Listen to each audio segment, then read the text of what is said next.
Hello, everyone. How you like that? Yeah, I've been playing around with some stuff. Yeah, it looked pretty cool.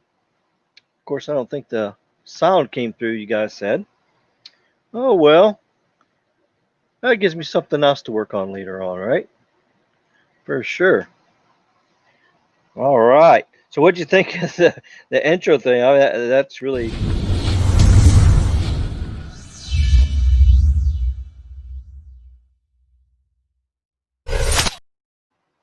wow. That's pretty good. Yeah, that cost $10, but that's okay. No problem. The logo cost $60 to make it so that I could do everything. The intro video cost $10. So I just spent $70 for you guys. It's the donations you guys give me. So hopefully we get some more donations because the StreamYard bill's coming up and I have to pay it. So that's $25 there. So hopefully we'll get some more donations to take care of that. So let's go on here to see. Oh yeah, also, I don't know if you guys saw it yet, but I have my merchandise store. I saw what TK did. He used that company for his, and it was so darn easy. So I figured, hey, let me try it. That's why I had to spend the money on the high quality logos because you can't just use crappy logos on that because it has to be certain specs before it can be printed out on shirts and all that kind of stuff. So so basically you got to have that right, otherwise you can't even do it. So yeah, so things are coming along on the channel. Everything is doing good. I want to apologize for last night. I wasn't even ready to go on live because I didn't know exactly what time SMT was doing his exactly, and he started just little bit late, and it was kind of late in the evening. So I figured I would just go ahead and do mine on Monday night and just do it, get it out of the way. And of course, he thought that I was going, but yeah, it's communication. It's tough. All of us trying to coordinate three different channels. I mean, we have tons of people in three different channels. I mean, it's tough just to coordinate things. It's not easy. So, but we'll work on that. I apologize for the miscommunication last night. Let's see who's in here so far. We got Maverick in here. Gene is here.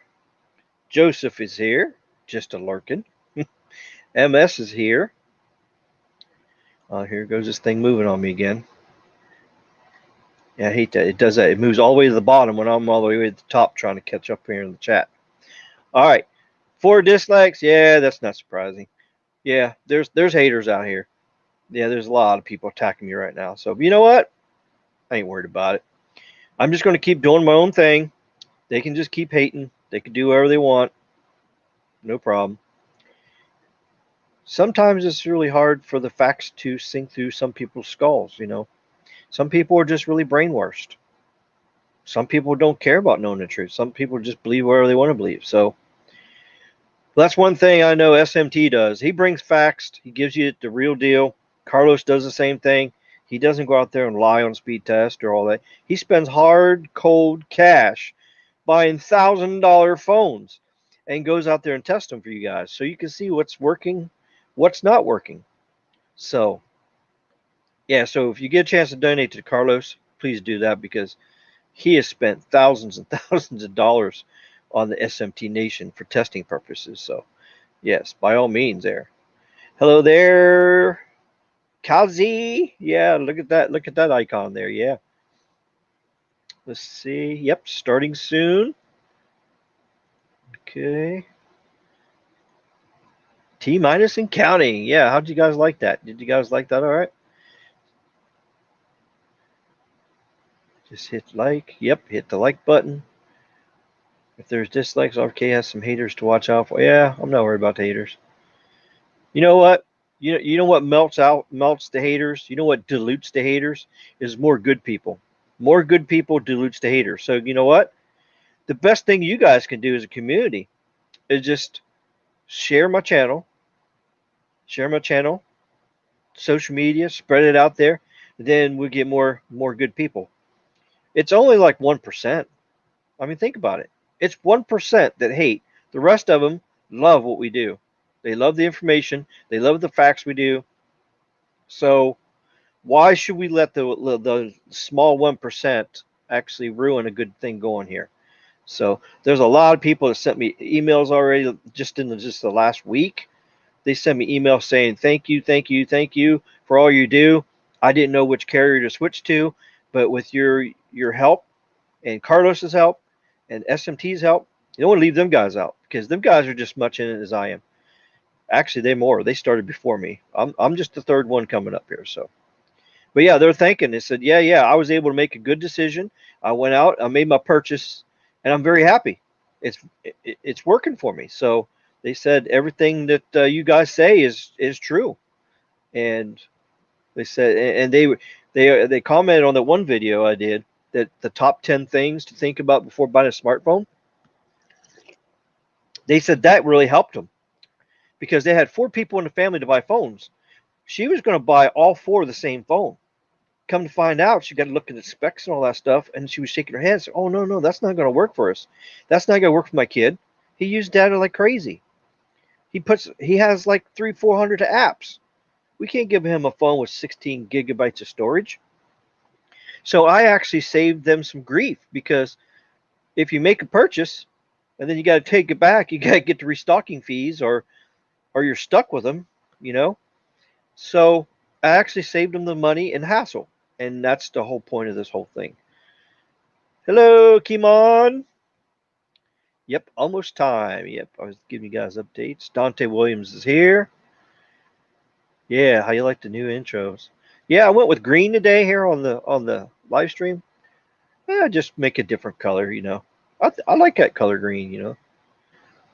It kind of reminds me of some of the fire departments I used to be with. They had all green fire trucks, just like that, lime green. So, oh well, thank you very much. Nope, guys didn't hear the music. Oh, I don't know why I didn't know music come through. It's too bad. I'll work on that. There's Mr. West is here. No music, no music. Oh, that sucks. I have to work on it. Yeah. The topic tonight. Oh yeah. Now that you say the topic tonight, here, let me put the topic on the bottom here. Let's see. Topic. Let me find the right ticker for the bottom here. There we go. Switch that. There we go. Topic tonight. Wi-Fi. I'm going to talk about Wi-Fi tonight. And the question is, will it always be better than 5G? That's the question. So, first off, I'm going to show you the history of Wi-Fi as it progressed over the years. I'm going to show you what it is now, some of the neat features that's out now, and then what's coming out next. That's getting ready to come out in 2021. It's going to blow your mind, and you're going to be happy. So it's going to be pretty cool. And then I have a few news articles up there I want to share with you guys too about stuff going on. But as always, you know, this is RFK, which stands for Ricky Florida Keys, Tech Q&A, which means question and answer. The whole purpose of this live stream is to teach you guys some stuff, open it up for questions so we can answer them and get you all set. Holy crap, the thumbs down. I kind of expected that. So, yeah, a lot of haters this week. That's okay. No problem. Dan's here. Good to see ya. Hello, Mike. It's cool. Hit the like button. Yeah, please hit the like button. And make sure you guys hit the like button on Carlos and SMT stuff. So, yeah. Oh, you like the intro? Yeah, thank you so much. Yeah, it took me about an hour to pick something, so that's what I picked. So I said, oh, that's pretty cool. And then the logo, same with the logo. I want something with my name in it, and I want something to do with cell phone towers in the picture. Because as you know, my logo before had, you know, basically a sunset with a nice orange background in the sky with a cell tower in it. So, you know, it was like a real picture. But I just wanted to go something a little bit better and beyond, and that's what I did. And you can't just take that and put it on merch either because it just won't work. So that's why I came up with the logo, did the merch thing. So here in a minute, I'm going to give you guys a sneak peek of the store as well. Here, I can do that right now while I'm thinking over here. Get the page opened up here. Doesn't want to open up for some reason.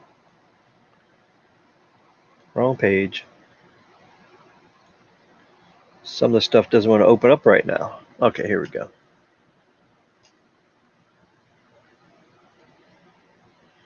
And I'm not done with the merch page either.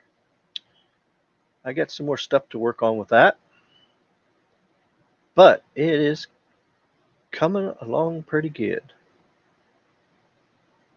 Okay, let me get it opened up here so you can see it.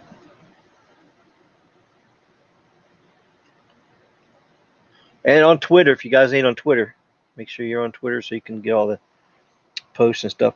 And here is the link for the page. There's the link. All right, let's go check it out. Let's see. All right, there you go. If you first go to the page, it says get 10% off when you sign up for text. So you get text message alerts. Basically, it just alerts you when, hopefully they don't spam you to this like T-Mobile carrier numbers people robocallers do when they sell your phone number to. So hopefully you guys don't get bombarded with too much. But you know what? Hey, at least you get 10% off your first order. So yeah, so sign up with that. And here's the site. This is what I made. And it's called teespring.com. There, that's the merchant store. And here's the stuff. Got t-shirts and stuff. I'm gonna have some more colors coming up pretty soon for that. You got hoodies here. I know it's kind of hot right now, so kind of early for hoodies. But I figure, hey, why don't I get the hoodies out? Maybe you work in an office where it's really cold in there, and you want to get a hoodie. So there you go. I got a coffee mug in here. I got women's t-shirts, men's t-shirts. There's an iPhone case in here. Of course, I don't know which iPhone that goes to. So I don't know if that fits the correct iPhone or not. It's probably for an old iPhone. So hopefully they come out with some kind of new stuff. Got a tote bag in here. And looky here. You got a fanny pack. You can get your RFK Tech fanny pack. And here's a Samsung case. Of course, I don't know which phone that is. I'm sure it's for one of the older phones.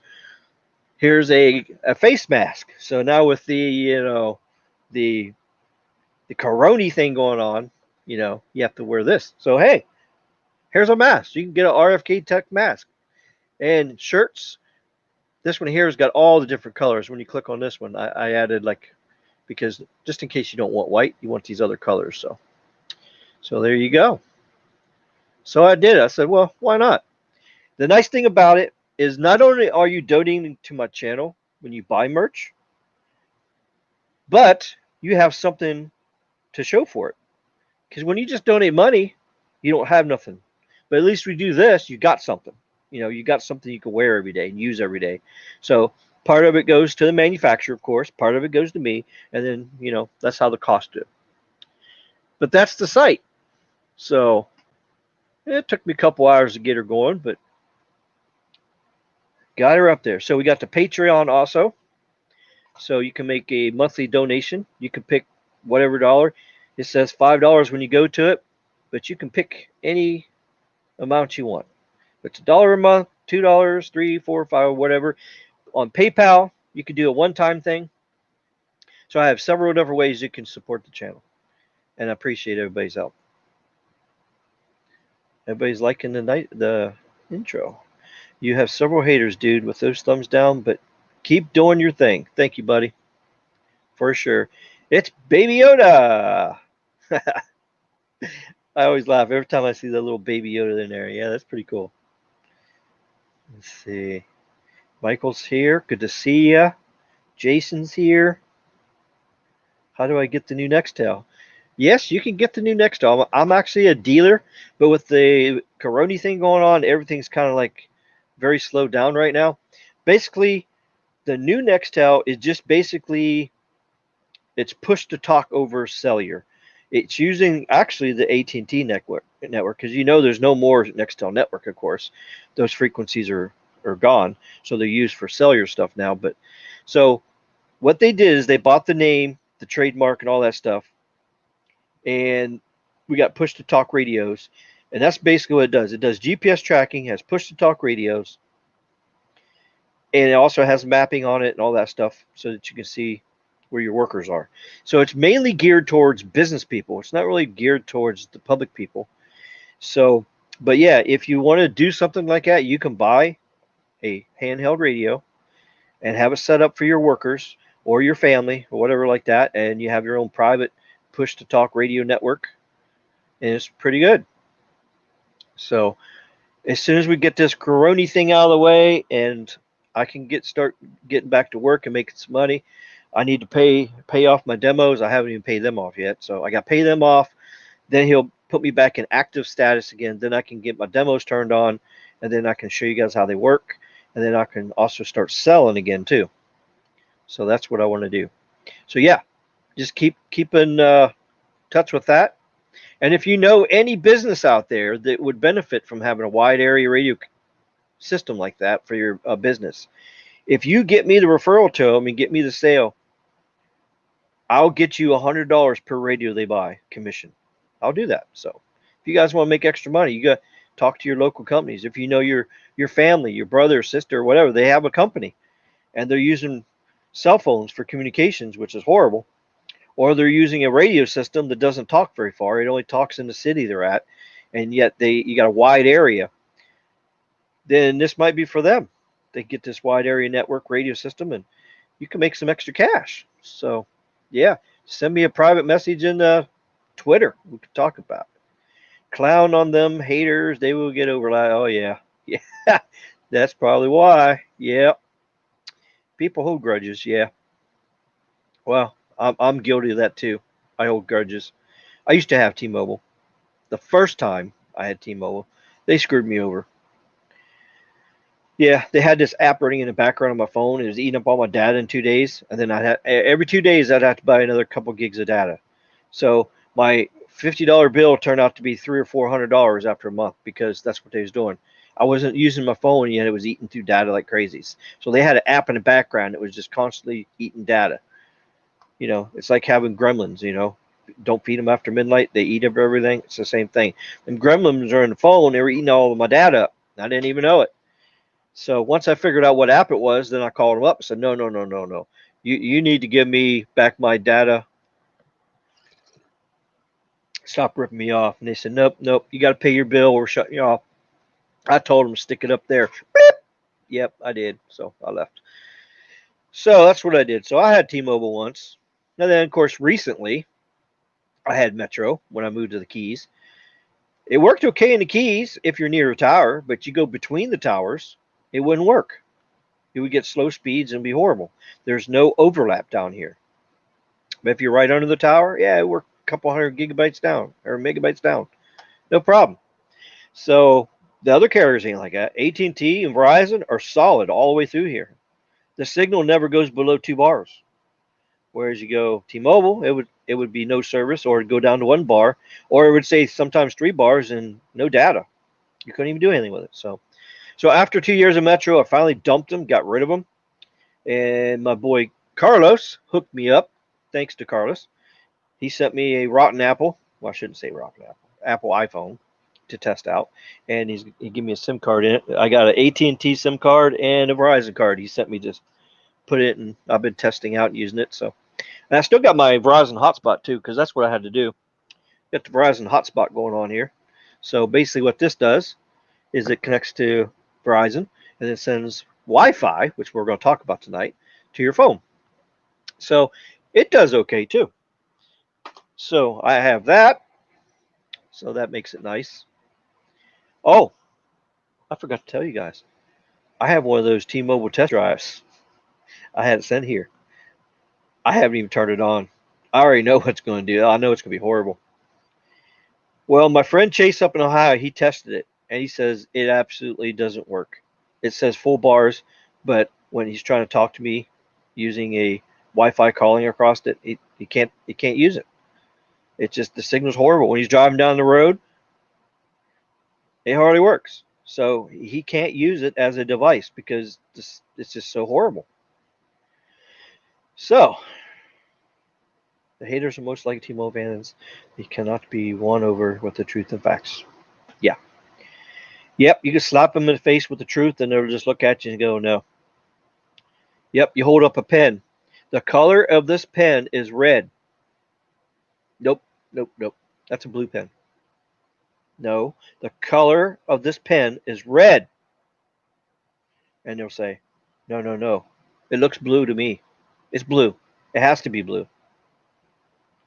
You just want to go, "Arr!" You just want to just like pull your hair out and just like, so. I do a lot of research. I try to get the facts. If there's something I don't know, I go hunting for it and I find it. And I don't just use one source. One person accused me, oh, well, you're using this website that's been known to be liars.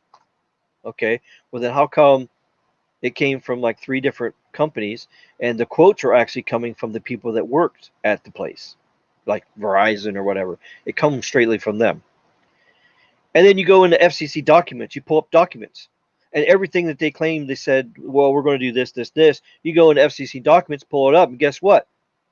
Everything is filed for exactly what they said they're going to do. So how is that a lie? I just shake my. Hello there, Gregory. Look at that. You got yourself a new icon there. Look at that. What does that say on there? We are stronger together. Okay. Can't read what the rest of it says. That's the only thing bad about the icons. If the lettering's too small, you can't read it too much here. Come on, everybody, hit that like button and the bell. Yeah, yeah. Don't forget to share me on Facebook and Twitter and all that stuff. The dilution gets into the, yeah, hopefully so. We have more hates. No, people angry after last night. Yeah, last night was kind of a rough night. Yeah, so that's okay. Today's a new day. We just move on. That's why I tried to pick a topic that was not so controversial and, try to steer away from all the negativity and all that kind of stuff. When is your channel? Well, it's already due now. They haven't bumped me back to the basic plan yet, but if I don't pay in the next couple of days, they'll probably bump it back to the basic plan again. So I'll lose some of these cool features on here. So yeah, it's coming up. So yeah, well, there's how many people? There's 28 people in here. So I mean, if all 28 in here donates $1, then there you go. That'll actually cover it. So there you go. Just a simple dollar. Yeah, just a small number in numbers is what does it. I mean, think about it. If everybody, if I had 1,000 subscribers and they all donate $1, that's pretty good.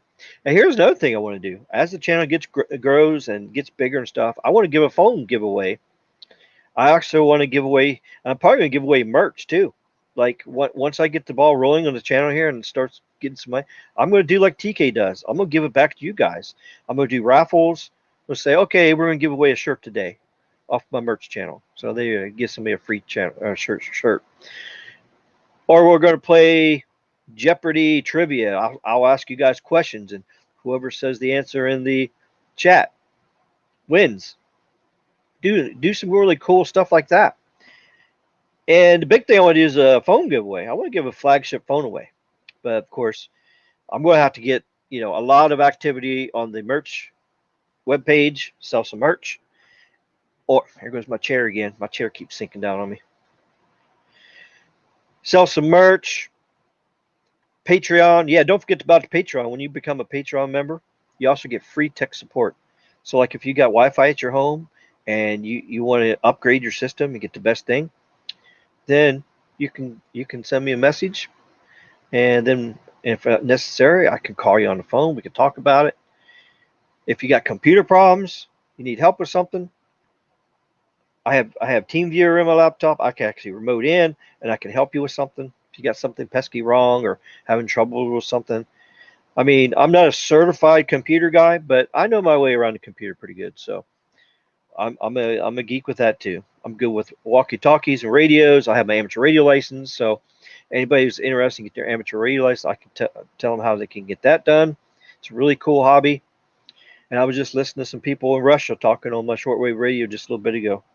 It's really cool. So yeah, so I'm here to help you guys. That's what my channel's for. But I can't help and do raffles and give stuff away unless get some stuff done here. So I'm looking for, and I can't do super chats yet because YouTube has a restriction. You have to have 1,000 subscribers before I can do super chats. So I can't even do super chats. So once I get to 1,000 subscribers, 400 Patreon, or maybe even less than that, as long as the merch thing goes pretty good and I sell a lot of merch, then I'm gonna give away a phone. So, and at the rate my channel's growing, it looks like I'm gonna have 1,000 subscribers just by you guys sharing and everything within maybe 6 months to a year. My watch time hours are good. My stats are doing really good. So, plus, now that I got this, I also downloaded the editing program for video, and I'm going to start using it on some videos. Even though I'm not too much on editing videos. Here goes the chair again. Sorry, keep sinking down. Chair's bad. I'd rather just record it like a live stream in a video format and then just put it out for you guys. I mean, sure, I can edit it, make it all pretty and fancy and all that, and then when you edit things out, you see my, when you're watching me talk, you see, like, my head will be here, and then all of a sudden it'll be over here, it'll be down, up, down. It just looks, because it's real choppy. Because when you cut something out, your head's not in the same spot. It's not smooth. So there's pros and cons to editing. So some of you probably like it. Yeah, I did the poll on Twitter, so it looks 50-50 there. 50% of you likes live streams more, and then the other 50% of you likes videos more. And of course, I'm not doing any videos, so yeah, I need to do some more videos. So I'm going to bring you guys some stuff, do some videos.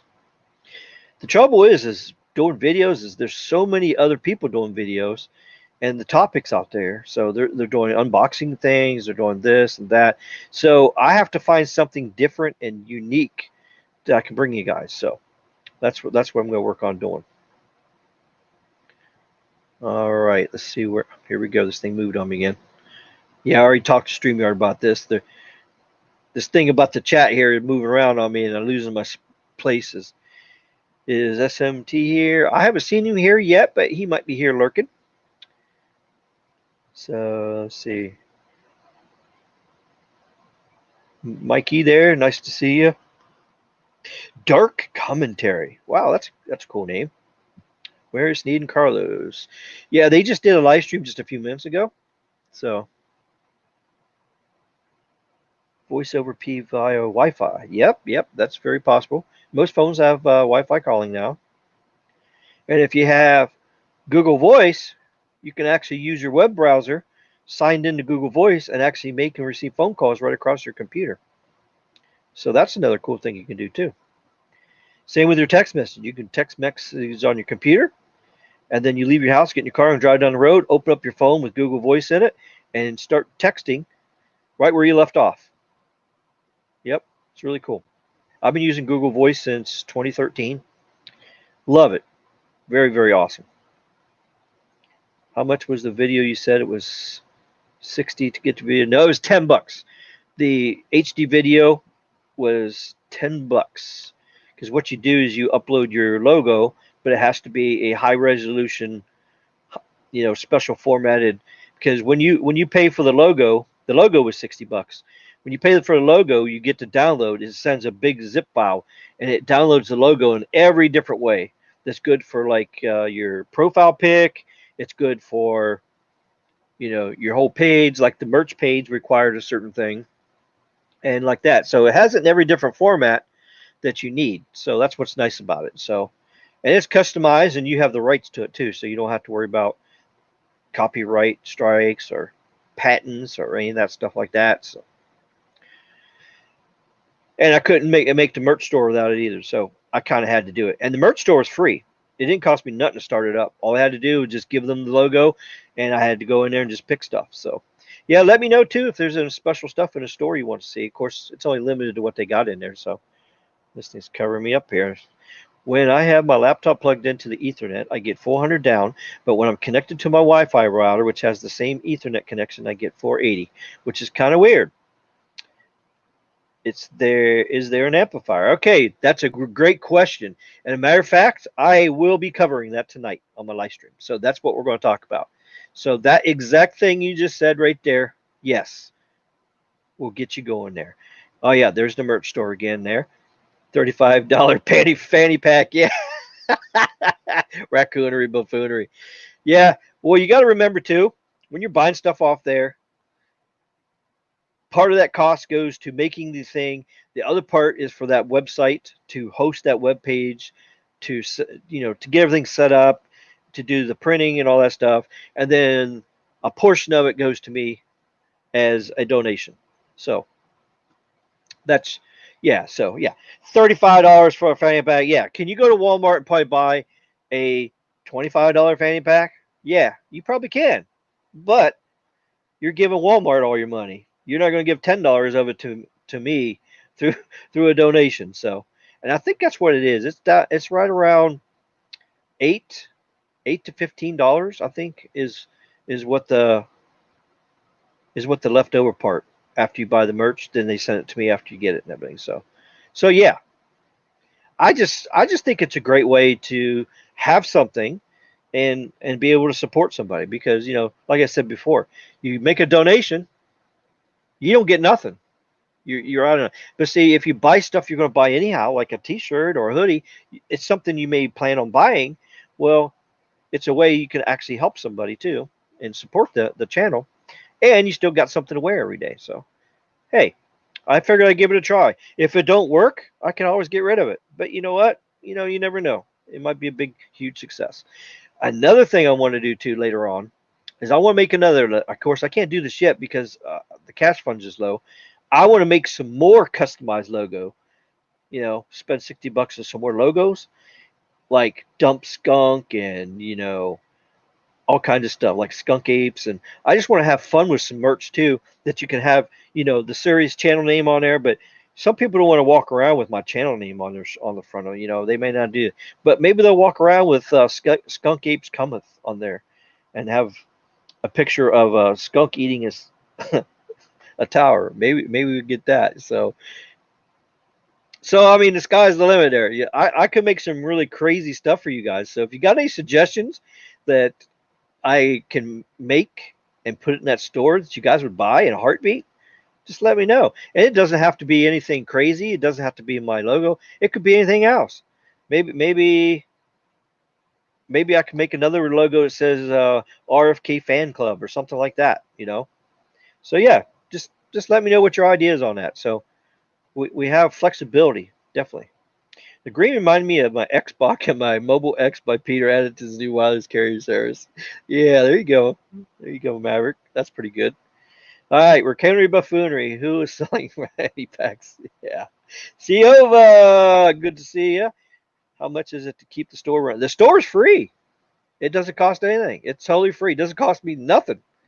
So the only thing that cost me is $60 per logo to purchase a high quality logo that I could upload to them so that they can make merch with.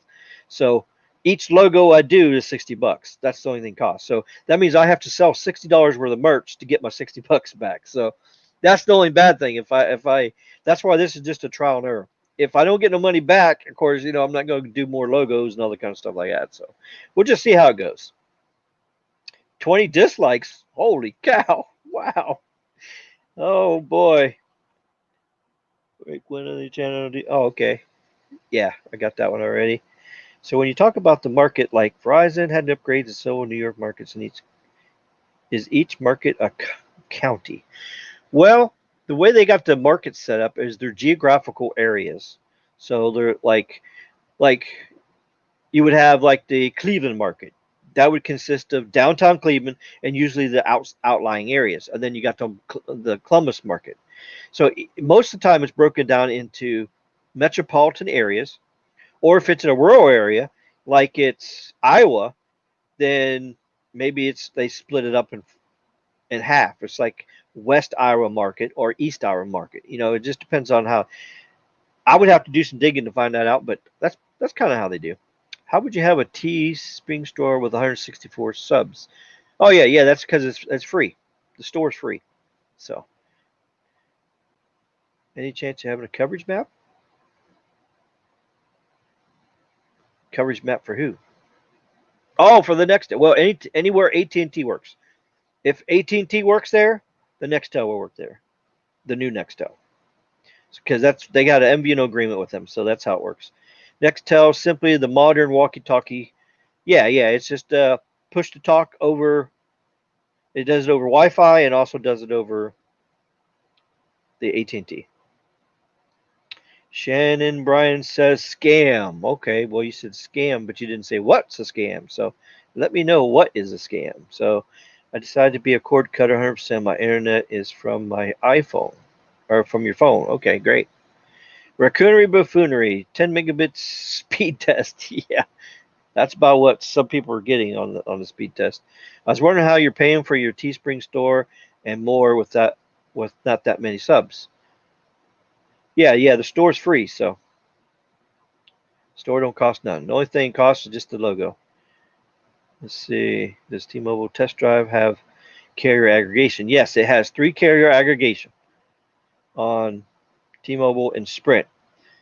Although when Chase tested out where he's at, it wasn't connecting to Sprint bands at all. It was connecting, or wasn't connecting to the Sprint bands. It was only connecting to the T-Mobile bands.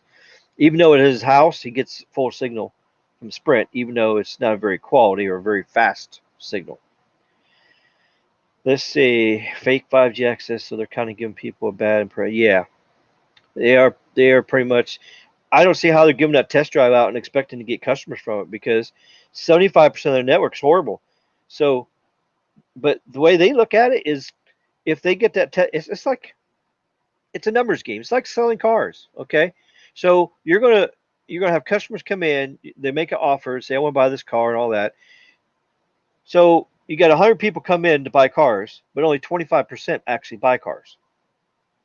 But that's okay with T-Mobile because if they gain 25% customers by sending this device out, which is the cheapest device ever, it hardly cost them anything to use to make that device or get it from Franklin because that it's a cheap China hotspot. It's very cheap. It doesn't even have the current LTE modem in there, so it doesn't even have LTE Advanced Pro in it. It has just regular LTE Advanced. So it's not costing them very much to give that thing out for people to test. But if they gain 25%, let's say 1,000,000 people test it, that's 250 subscribers they'll gain because 25% of the T-Mobile market is actually pretty good. So they'll gain some customers. So that's how they can do it. Yep, they're behind on the race, that's for sure. But there's some places that T-Mobile work where the other two don't. There is places around the world like that, or the country like that. So, oh, look at all them skunks. Oh boy, I love T-Mobile. Uh-oh, you love T-Mobile, huh? Okay. Oh wait, 600 megahertz barely out there. Oh, you're talking about yeah, band 71 is. So that's what you said was a scam earlier. Yeah. Well, the trouble is, it is a good frequency. It's low band. It does what it is supposed to do. It's just like band 12. Band 71, band 12, they're exactly the same. Got the same propagation, the same range, and everything.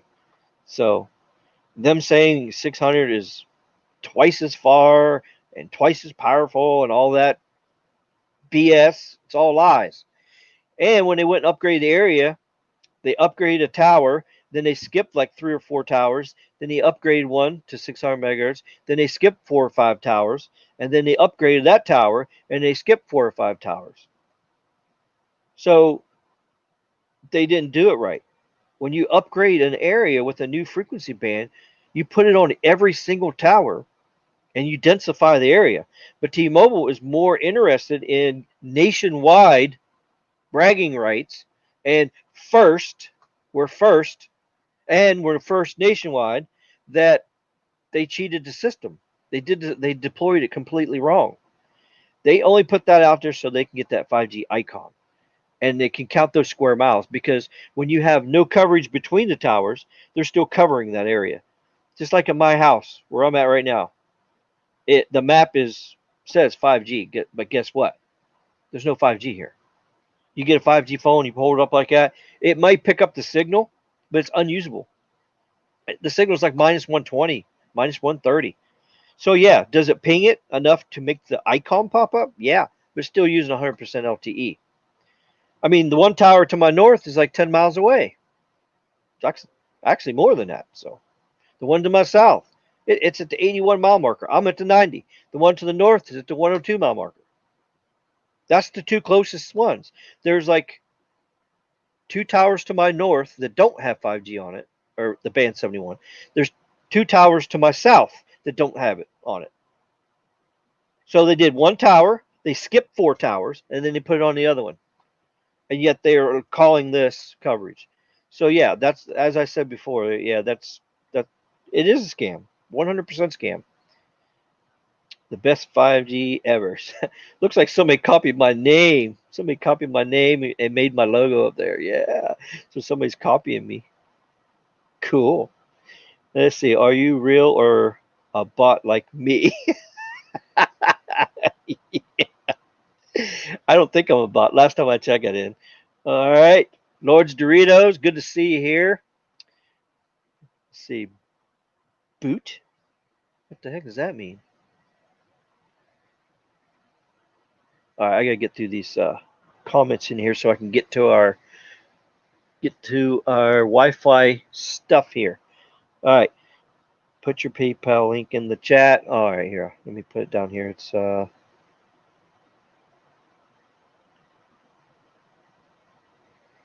there's the PayPal. It's real easy. It's paypal.me, and then you just put Ricky Florida Keys Tech. Let's see. I don't think I have that on a ticker on the bottom. I can make one. Here, copy. That's what I like about this thing here. This thing's really cool. You can make some new stuff here. You click the ticker here and see, like, I can just copy, paste this here, add the banner. There. And there, now it's running across the bottom. Okay, so we got, am I running iOS or Android? I actually have both. I have the Note 9 on Android, of course. And then I got iPhone 10 XS Max that Carlos sent me. So I got both. So test the rotten apple and the Android. Hit that like. Yeah. I have a question. Can I get some help? Sure. Just for the record, and in keeping with looking the truth, both the initial T-Mobile hotspot and CoPad, the T9 Franklin currently available as a test drive, work very well here. T-Mobile strong. Okay, so good. You're into 25%. That's awesome. That's awesome. MS, they don't have carrier. Well, on that hotspot, they got 3 carrier aggregation on that. Most newer phones, if you have a newer phone, a couple years old, depends on what modem is, they have 3 carrier aggregation. That's the max that T-Mobile has. Whereas if you go over to AT&T with the right phone with the newer modems, I think they're up to 5 carrier aggregation right now. But that's all changing next year, 2021, with them new phones. I mean, like the X60 modem, when it comes out next year, just on the LTE side, it'll be able to do 8 carrier aggregation, and it's going to be able to do 8 carrier aggregation on the real 5G when it comes out. All right, anyone else here on your with tonight? Because I'm falling asleep over here. Oh my God! Well, don't fall asleep. Let me get through this chat here, and then I'm going to do my Wi-Fi thingy here. So let me go through here quickly here. Don't like Apple. It's fed up. Okay. Couldn't have made a video and a logo for free with many other. Yeah, I searched and searched for a little while, but I couldn't find anything.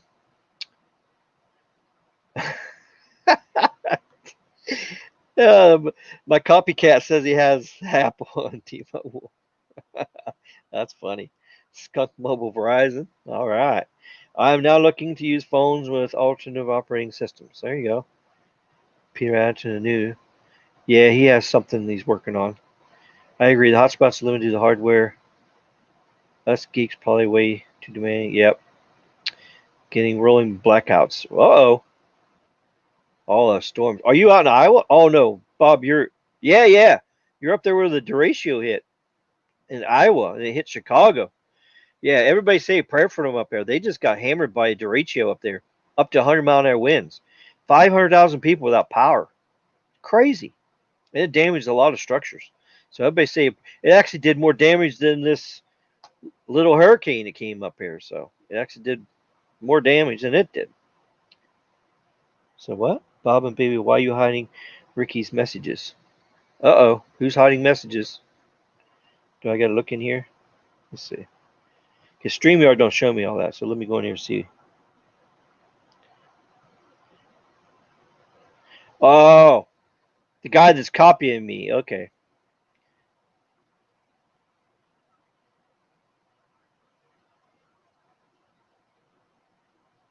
Oh, okay. So you guys hid. Okay. Well, oh, you guys can hide them if you want, but I didn't see no harm. I mean, sure, as long as they don't say anything derogatory or bad or, act out of line, if they copy my name and say stuff, I don't care about that. Yeah, it's not me. But that's okay. Everybody knows who I am, so definitely for sure, because I'm on here live right now. So yeah, as long as they don't say anything bad, that's okay. It's a bot? Ah, surely not a bot. 212 dislikes? Shoot. I don't even think I've ever had 212 likes in any of my live streams, so I don't know about that. Oh, geez. I put up a Nextel on Google and the Sprint business website pops. Yeah, there's a lot of old Nextel crap out there that's just still lurking on the Google servers and stuff. Search engines, yes. Okay, let's see. Amazon still carries Nextel. Yeah, the old IDEN devices for sure. Hello, Josh. Good to see you. Let's see. I'm just trying to get through this quick so I can get through go on my Wi-Fi thing here. T-Mobile 5G is a real scam. Yep, that's true. Ain't no carrier has real 5G. The only thing close is T-Mobile. Sprint was a little close with their Band 41 stuff. They was on the track of having got something good. So, but we'll have to see if Skunk Mobile ruins that or not. I need your PayPal donation link in the chat. Oh, in the chat? All right, let's see. I can do that in chat. Let's see here. I can just copy here. I don't know if the link will come through where you click on it, but here, I'll put it in here and see what happens. Oh, it didn't go. Okay, there we go. Back here. Post. There you go. PayPal's in there. All right, let's see. Hello there, DGAF. Good to see you tonight. Apple's better than Android. The Galaxy S8 was so bad that I'll never touch an Android. Oh, wow. That's brutal, man. The S8? Oh, geez. I don't know. I never had an S8. See, Windows Phone is the best. that's funny. Yeah, that's like saying T-Mobile's 5G is the best in the world. Windows. You should do a video on hotspots just to compare the differences and from carrier to carrier. Your tech experience would be a great. Okay, all right. We'll have to do that. I have to do some research on. So you're talking about the carrier hotspots is what you're talking about. Okay, sounds good. All right, and there's the. Oh wow, thank you, Michael. I just got a pop-up. Said $25 donation from Michael. Thank you very, very much. Very nice of you to do that. Now my StreamYard's paid for. So basically everything's paid for right now. So it's good. So, of course, the more donations come in, I'll be able to do some other cool stuff with the merch on that other website page and stuff. So, yeah, thank you so much, guys. All right, so we're caught up in the comments now. So, get this off here. Let's talk Wi-Fi. All right. Well, everybody knows what Wi-Fi is, right? Well, Wi-Fi is called IEEE 802.11. That's what it is. So basically, it's a part of a standard. It's a worldwide standard. It's a standard of local area network. That's what LAN is, local area network. And specifies use of media access control, which is a MAC address, which is a physical layer protocols. So it gives everything. It's kind of like a serial number for a device. So every device has a serial number. So that way you can't have the same one repeated. Although you can spoof that in some devices, which can cause problems. If you have two devices with the same MAC addresses, then you're going to have packet clashes and collisions on the network and stuff. So yeah, that can make things bad. So that's why you have a unique address. So it's just like an interstate highway system. Each car is there registered with a license plate number, and you're sending it on the highway. Well, if you got two cars registered the same way, they're going to clash because they're going to get confused and they're going to wreck in each other. I mean, I'm just trying to come up with some kind of analogy, but yeah, you don't want stuff clashing and crashing. So now I'm not a network engineer. I'm not a network specialist. I'm not an internet specialist. I'm just uh, I'm just a tech dude. That's all I am. So I only know from what I've learned and taught myself. And of course, that's why I'm going to Wikipedia, because most of the time the facts are in here right and everything's good in here. So I can confidently come in here and show you stuff on here that'll give you the information you guys need. And of course, if you want to do a deep dive yourself, you can actually do that too. Now you got different frequency bands. Oh yeah, WLAN, which stands for Wireless Local Area Network. So basically, they're taking the wired part and just making it where it broadcasts over frequencies, just like with cell phones and stuff, same way. So a Wi-Fi computer communication of various frequencies, including, not limited to, 2.4 gigahertz. That's the first band that came out for Wi-Fi. Then later on, they added 5 gigahertz, and specific on that band is like 5.8 gigahertz. And then now the new band that's coming out next year is 6 gigahertz. And that's going to be a nice one. And 60 gigahertz, which is millimeter wave, they have approved to be used on Wi-Fi as well. Although it's going to be used more in a commercial setting than it is going to be in your home and your house setting. So a warehouse can set up this millimeter wave throughout their whole warehouse and have it's going to be just like having your own private 5G network, basically. So it's going to be pretty cool when that comes out. And of course, the standards across the whole world. So you got smartphones, you got different devices, you got smart TVs, you got different things that's connected. See, over here is a old router here. This is a Linksys. Everybody remembers the Linksys routers in the old day. WRT54GS. So basically, that was one that operated on 2.4 gigahertz. And it was the G standard, which was Wi-Fi 3, I believe. Yeah, I think it was Wi-Fi 3. Because they took the letters and they turned them into numbers now. So that's what they did. I'll show you that here in a second. And of course, you got 2 antennas on there, and that's, one's for transmit, one's for receive. So then as technology come out better, they start adding more antennas on it, and that gives you more streams. So it's basically called MIMO, which we'll talk about that next here coming up. So here's all the different standards here as it goes from the protocol. Here's going to start to finish here. So you got B that came out. Well, we can just click on that. There's B. Okay, here's the B.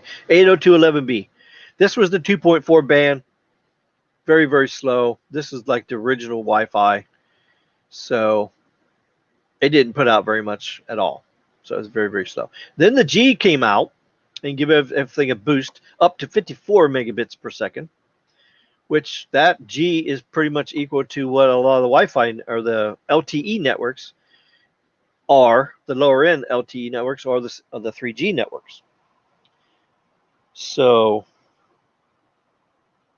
I'm just looking here, make sure everybody's behaving in the chat. I'll make sure no trolls are in there. I got my moderators in here, so I know you guys are going to take care of everything for me there. So, all right. So then we got G, and then after that came out N speed. That got up to 600 megabits, and also introduced multiple in, multiple out antennas. Oh, look, here's a picture of it. See, multiple in, multiple out. That's what N came out. So N was the first to do that. So 802.11n, that is Wi-Fi 4. Wi-Fi 4. So that's what N is, Wi-Fi 4. So there, yeah, as you see how things go up. There's a lot of routers out there, wireless routers. There's a lot of cable company modems out there with N in it. It's garbage. So if you have the money and you want to upgrade, Just like the question we just had a little bit ago, I'm paying for this much speed, but I don't get it on my devices. Well, you have to you got to update all your devices, because if you don't update your devices, everything has to match. If you have the newest stuff out on your Wi-Fi router, but you connect with a phone with N in it, it's going to limit your speeds. And the same way, the other way around. If your phone has Wi-Fi 6 in it, but your home router only has this in it, Wi-Fi 3, then it's going to be very limited. So you have to match your equipment. And then you have AC come out. That's the standard we're at right now. Wi-Fi 5 is pretty much out there pretty good. And look at the things that come out with this. The thing that made this band really good is the wide bandwidth. I mean, you can get as much as 80 or 160 megahertz of bandwidth. That's huge bandwidth. Now we're pushing up to where it's almost like LTE Advanced Pro, where you can actually push out a very, very good fast signal. And with the multiple user, multiple in, multiple output, that's what the MIMO, basically it has a whole bunch of antennas on it. It's like usually a tri-band version. So it has antennas for 2.4, has antennas for 5.8, and then a second set for 5.8. So what that does is makes it so that you can have 4 or 5 devices on there with its own dedicated stream and connection. So you get the faster speeds and the lower ping and all that good stuff. It's good for gaming and everything. And then also here, this 256 QAM, which stands for Quadrature Amplitude Modulation, is the name of a family of digital modulation methods and a related family of analog modulation methods widely used in modern telecommunications to transmit information. It conveys 2 analog message signals or 2 digital bit streams. So that's what the QAM does. And the higher the number, the better it is. Now we have this. This is just an updated version of the other one here, the AC. It's just an updated version of it. That's where the millimeter wave actually got introduced when it came out. And then you got this other version here. This is using geolocation database. So it's just an upgrade for specific things on Wi-Fi. And then you got AH does the same thing. It has a specific upgrade to that other. AI does an upgrade. AJ, these all have specific things. So this one's made for China. Then AQ, that's got a standard for, so each one has that. Now, when you come out to AX, that's actually when you go to the next standard. And that's Wi-Fi 6. That's what's out right now. 802.11ax. That is Wi-Fi 6. So that's what they're doing. They're changing these to numbers now because people are losing track of the letters. So when you say a bunch of letters, especially when the letters are not in order, you don't know how the technology is. But by labeling it as a generation, so think of it this way. Wi-Fi 3 is 3rd generation, 4th generation, 5th generation. Wi-Fi 6 is now 6th generation. And then 6E, which is coming out next year, is an upgraded version of AX, which adds a 6 gigahertz band in there with a huge amount of bandwidth. And the biggest problem with Wi-Fi has been lately is congestion. There's way too many devices. You go on there and you look on your phone, and there's like hundreds and hundreds of Wi-Fi on there. What happens is if they're all on the same frequencies, the packet clashes are crazy, and your speeds tank and everything like that. So that's why you suffer with the speed. So you got to find a clear channel if you can find one.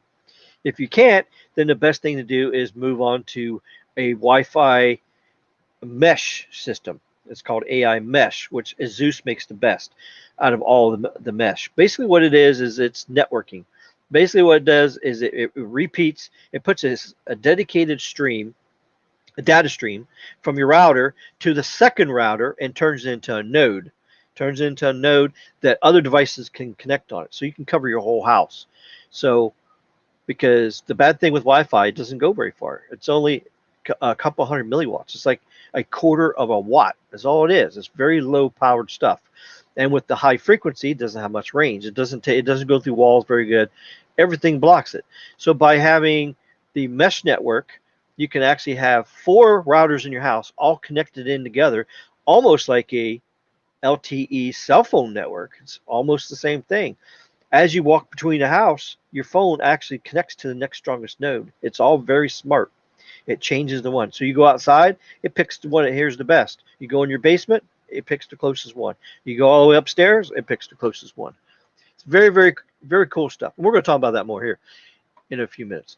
AX also has different bandwidths like 20 megahertz, 40, 80, and 160 megahertz channels. So if you get the right modem that has all this stuff, man, you can get some super, super fast speeds. The bad thing is if you don't have the modem and the service from your internet service provider to provide you with these fast speeds, you're not going to get it on the Wi-Fi equipment. So basically, if you have Wi-Fi 6, it's able to do gigabit speed, very easy. But what if you only have 100 megabit service through your cable provider? That means you're limited.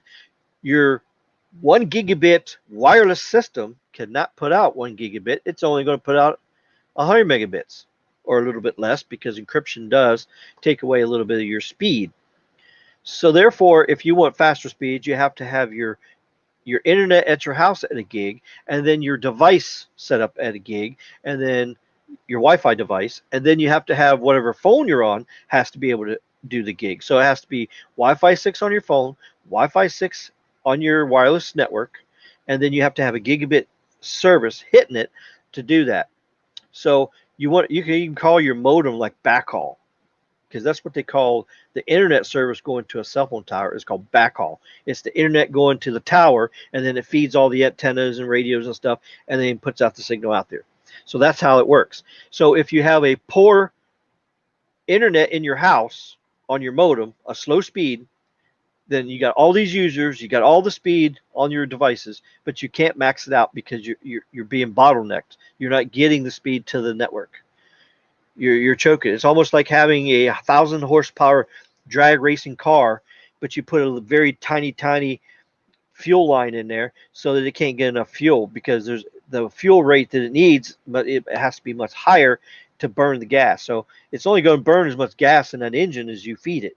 So if you want faster Wi-Fi, you have to feed it with faster Wi-Fi. So you can get a fiber optics network. They got this thing called Fios. Verizon's got some neat stuff. AT&T's got some home fiber that you can run. The cable companies, if you can find a good one that still have coaxial cable running in with good speeds, good luck on that. And of course, they're going to charge you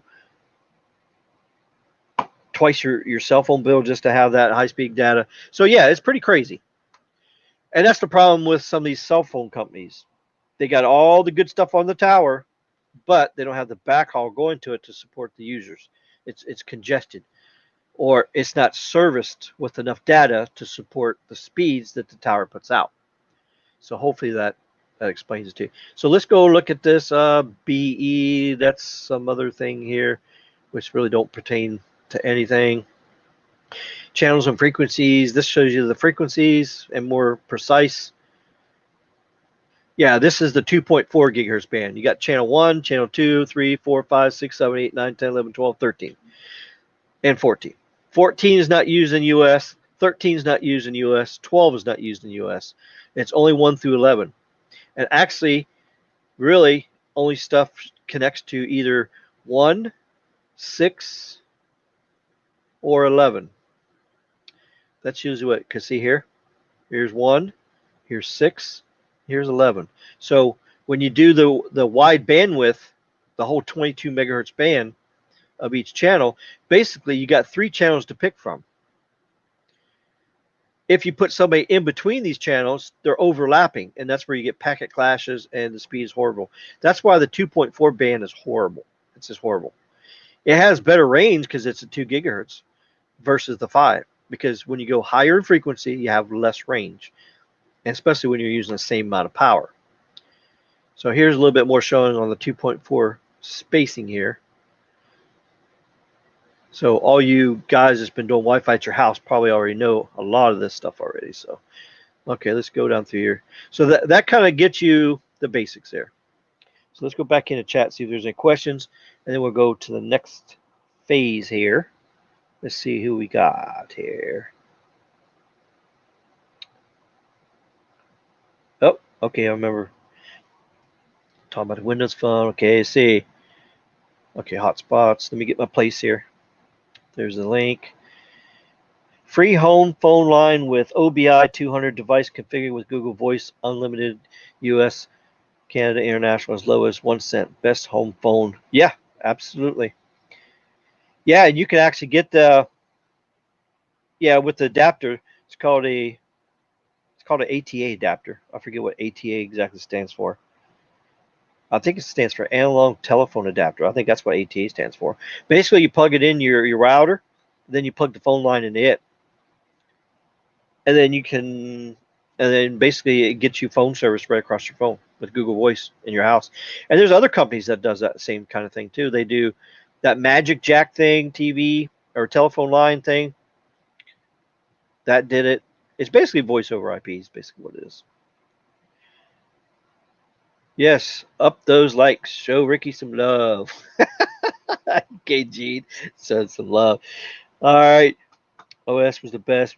Buttery smooth, flawless. Okay. Do you think everyone will follow the new trend, disconnect their cable internet, depends solely on data internet from the cell phone? I think in the future, yes. I think we're moving away from wires. I really do. On the user end, of course, we can't get away from wires because the internet travels with wires across the country. Now, you can change it to wireless, but you got to remember, you have to have huge amounts of bandwidth and you got to have the infrastructure put up, and the fiber optics is already there. So why get rid of something that's already working? Just like the big pipelines that they're using now for AT&T and Verizon to connect all their cellular towers together to move the data faster. That stuff's moving 400 gigabits a second, and then Verizon's moving 800 gigabits per second. So yeah, it's mad crazy. So the fiber optics, I think, is here to stay. But now at your house, I think Wi-Fi is definitely a possibility. And with Starlink coming, the home Wi-Fi satellite, that's going to really take away a lot of customers. And then here's the other thing: when AT&T launches their Air Gig program next year, they're going to have nationwide Wi-Fi or nationwide millimeter wave 5G. Everywhere there's electric lines, there's going to be 5G millimeter wave. So you can, if your house is close to that power line, you'll be able to connect to it. Put the box up in a window, connect right into it. You'll have millimeter wave, high speed 5G Wi-Fi in your house. It's amazing. So that's getting rid of the wires. That's what they're doing. They're coming out with new technology to try to get rid of the wires. Because you can only upgrade wires so much, especially with cable. With cable wires, you can only up. Actually, some of the cable companies are actually doing fiber optics to the neighborhoods, and then they're doing the actual cable the rest of the way to the house and throughout the neighborhood. So, what do you think about Google's mesh routers? All right, I don't know much about the Google mesh routers. I haven't studied on that yet, but from what I've researched so far and actually personally used, I have it myself. I had the Azus, and it's AI mesh. Works awesome. It's the best thing I've found so far. I will just go ahead and flex my AT&T gig fiber up and down, except when directly connected to the modem. I can't push 800 down or up. Okay, I'm not going to complain. Yeah, there you go. All right, well, I think if you go with the Wi-Fi 6 system, I would wait till the Wi-Fi 6E comes out. When the new Wi-Fi 6E equipment comes out, that's when I would do all my upgrading for your home systems. If you're able to wait out until next year, I would do that, because the Wi-Fi 6E stuff coming out is going to be amazing. You'll be able to get 2 gigabit speeds over it, easy, over your network. And of course, I don't know much 2 gigabit speeds going to your house yet. I don't know if there's anybody else that's doing it yet. I think there's some urban cities that's doing fiber to your house with 2 gigabits, but that's some serious speed there. That's mad crazy speed there. So, okay, hello Maverick. The backhaul my tower is crazy. I get 400 megabits with 3 carriers and band 41. All right, there you go. That's good. No other tower I get that speed. Yeah, that's true. If the tower is upgraded with fiber to the tower, The tower is upgraded with the new frequencies, which band 41 is the new frequencies. Yeah, you can see some pretty nice speeds. That is true. So yeah, thank God there is some upgrades going on out there. Let's see, Verizon 18 to meet the higher demands. T-Mobile trying to fake it and fool customers. Yep, they're kind of like a little bit bad. Here's the thing: we're not so mad that their service is horrible. What we're mad about is they're bragging. It's all about this. They're portraying a image out there. They're bragging. They're lying. They're saying we're first. We're better. We're first. We're better. When they're not. Are they doing upgrades? Yeah, slowly. Is some areas getting improvements? Yeah. But what about all the people it's not? It's not fair to them. But right now, Verizon AT&T is way, way, way, way ahead. I mean, they're ready to go nationwide 5G standalone, the real stuff, not the fake stuff, real stuff. We're talking all bands. All the LTE bands will have DSS and have 5G on it nationwide. It's coming next year. AT&T and Verizon is doing it right now. They're upgrading everything right now. And then you got T-Mobile worrying about migrations and their little bit of patchy upgrades here. Upgrade one tower, skip 4 towers, upgrade a tower, skip 4 towers. That ain't going to fly. It ain't going to fly. All right. I don't want to get mad and rant about that. So, all right. Xfinity has commercial 2 gigabit home. Okay, sweet. I didn't know what they had there. Bye. It's late in UK. Oh, okay. Good night to you there in UK. Have a cup of tea for me tomorrow. Chase says, get me a new phone. Yeah, he's on Sprint. He's suffering. You got that T-Mobile test drive. He's suffering. Yeah, what Chase needs is a Verizon phone or an AT&T phone, and then he'll be solid over there in Ohio for sure. Oh God, the next T-Mobile, and I see him going to report. Okay, Skunk Apes cometh. Yeah, gotta love the Skunk Apes for sure. All right, let me check this chat here. Make sure everybody's. I'm just looking here because see, I can see if anything's been held for comments wise. Okay, so it looks really cool in there. All right, I just want to check and make sure everything's cool.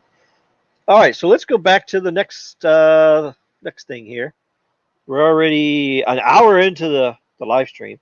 Yeah, it's hard to keep a short live stream with all the information you do and all the interaction, all the chat.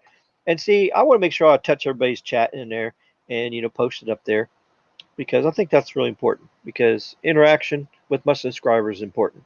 Anybody can make a video and just throw it out there and then have you watch it. So you watch it and you're done and you leave. Some people don't want that. They like the interaction. They like the live stream. That's why I picked this when I decided to start it up. So, and yeah, I will be giving you guys some videos too because there's some people that likes the videos, the short videos, the short 30-minute videos, just on a quick subject or whatever like that. I'll be bringing you all that stuff too. It just takes time to get everything organized here. All right. Okay, so here's the question. Now that we know what Wi-Fi is, we know how it works. The question is, what is better? Wi-Fi 6 or 5G? Well, since we don't have no real 5G in America, well, right now Wi-Fi is better. The Wi-Fi standard is actually better right now than 5G. But like I said, that's going to change in 2021. So let's check this out. Yeah, every time a new cellular standard comes out, we see new claims of end of Wi-Fi and all that stuff. Yeah, just like when 3G was announced, 4G announced. So it's like each standard is going. Wi-Fi gets a new standard, it gets all upgrades. Then the cellular standard gets a new upgrade.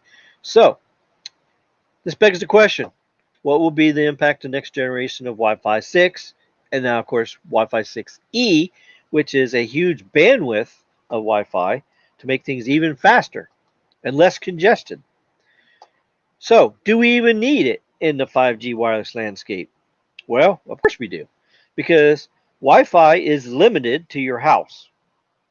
It's not mobile. It's a fixed service. It's not a mobile service. So that's one thing about it. Plus, Wi-Fi is low power. Cell phone towers are high power. They put out 30 watts. They're a couple hundred feet in the air. They cover a few miles, whereas Wi-Fi only covers a few hundred feet, if you're lucky. I mean, most Wi-Fi doesn't go very far. I mean, you go 50 feet away, and your signal goes down to 1 or 2 bars, and the speeds slow down to where it's almost non-usable. So of course, and of course, the mesh network has helped things out dramatically. It's really improved the range because you can like put 4 or 5 nodes in a series and then shoot that Wi-Fi all the way out, and you can actually cover a whole warehouse with this new AI mesh and the commercial mesh stuff that's out. So, of course, the standard AX, which is Wi-Fi 6, guess what it tops out at? 9.6 gigabits per second. So what do you think about that? Okay, that's pretty damn fast. Yeah. So it's fast, but it's limited to your house. So that's why we have to have 5G, because we have to have mobile, basically Wi-Fi is basically what I call it. The way that both of them works are almost the same. They're very similar. All right, let's see here. Just looking through here, see if there's any good points in here, because I sure the heck ain't going to read all these articles to you guys. So you can see it up here too if you ever want to go in here and read the article. And of course, we want to give great credit to all these people that made these articles. Give them credit for what they've done, all the hard work they do. So, okay, here's Wi-Fi 6. Let's see. Yeah, it's a lot of this stuff, stuff that I already talked about. Okay, here we go. Oh, IoT. That's Internet of Things. That's just the new connect everything in your house, basically. So, oh yeah, look here. See, it says 802.11. See, look, it says A, B, G, N, A, C, A, D, A, X, and A, D. See, now if you look at this, you would think A is 1, 2, 3, 4, 5, 6. See there? But actually, this is 6. This is 5. It's 4, 3, 2. Actually, A version is actually a in between. That's just adding the extra 5.8 gigahertz band to the end, I think it was. So that's actually not the same there. But as you see in the picture here, you got all these devices here. Look at all this stuff. You got the router here, you got a computer there, a tablet here, a TV is connected, your stereo system's connected. You got to be able to do HD 4K video streaming and all that good stuff. So when you're streaming this stuff on the stuff, that's what makes it where you have to have a lot of high bandwidth and stuff. And then here you got speakers in your house. Of course, you got the Lexus and Google thing in your house, all that stuff. I don't even have any of that kind of stuff. I don't yell out, "Hey Google" or anything like that. So, oops, if I don't say that, my phone will wake up if I say, "Hey Google," or I'll say, "Hey Siri." Siri didn't hear me. Siri must be sleeping right now. And then you got your garage. So your wire's connected to everything here. Oh, your appliances. Yeah, you got stuff that's actually Carlos has got his TV, or not TV, but his refrigerator is actually connected to his Wi-Fi, and it's got an Android operating system on the front of his refrigerator. Yeah, they actually have that out now. So yeah, that's what Internet of Things is. You guys might have experienced and used that kind of stuff. So we got all that. Yeah. All right. So that's why Wi-Fi, or that's why LTE, and then of course upcoming Wi-Fi, I mean 5G coming out, is going to be better than Wi-Fi, just because it has a larger area coverage. It's got more range and coverage, and you can use it on the go. Whereas Wi-Fi, you can't use it on the go. But guess what? Something's pretty funny here. You know what that is? There's a lot of frequency bands that are using Wi-Fi type technology. So they're using the Wi-Fi technology on LTE and 5G. So they're using unlicensed spectrum, like band 48, band 46. And this Wi-Fi 6E has a special set that you can use on small cells at low power also. And then you have another low power Wi-Fi or Wi-Fi type thing, and it's called millimeter wave. Yeah, it's millimeter wave. It's a lot higher in gigahertz because this is only 6 gigahertz. Well, the millimeter wave stuff is way up there, as you can see on this chart here. For those of you that missed this the other night, I went in here and I kind of split everything up. I'll do this real quick to show you. You got three, when we're saying different bands, low band, mid band, and high band, I'll show you what it talks about. Low band is 600 to 850 megahertz, 30 watts. It's actually a high power. It's macro site. It's up anywhere from 75 foot on a pole, water tower, rooftop, all the way up to 300 foot on a great big giant tower on a hilltop. So it puts the signal out pretty far. Range 3 to 8 miles.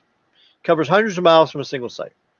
So you got all these different bands. You got 71, 600 megahertz, 12, 13, 14, 17, 29 are all 700 megahertz. Band 5 and 26 is 850 megahertz. So this is all low band. So here, it's got a lot of indoor. It has better propagation for indoor. So it covers everything good.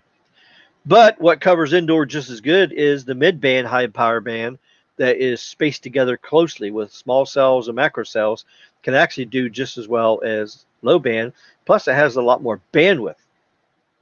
Bandwidth is the key with speed. So mid-band high power band, this is anywhere between 30 to 60 watts. Band 4 and 66, the same bands. This is just a low bandwidth is 4. High bandwidth is 66. So your phone transmits on 1700, which is 1.7 gigs, up to the tower transmits back to the phone on 2100 megahertz, 2.1 gigahertz. Band 2 and 25 is on 1900, which is 1.9 gigahertz. Band 30 is 2.3 gigahertz or 2300 megahertz. So that's mid-band high power. And the new bands is coming out. This high power mid-band is coming up soon with the auction. Is 3.7 gigahertz or 3700 megahertz. These are all this stuff is in the C band. This is all these bands are C band.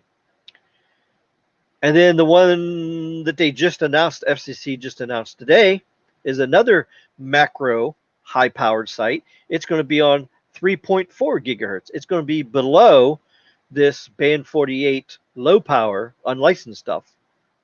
It's going to be below that. So they just opened up. There's going to be 100 megahertz of this stuff's going to open up. So we got two new C bands, 3.7, 3.4 coming out.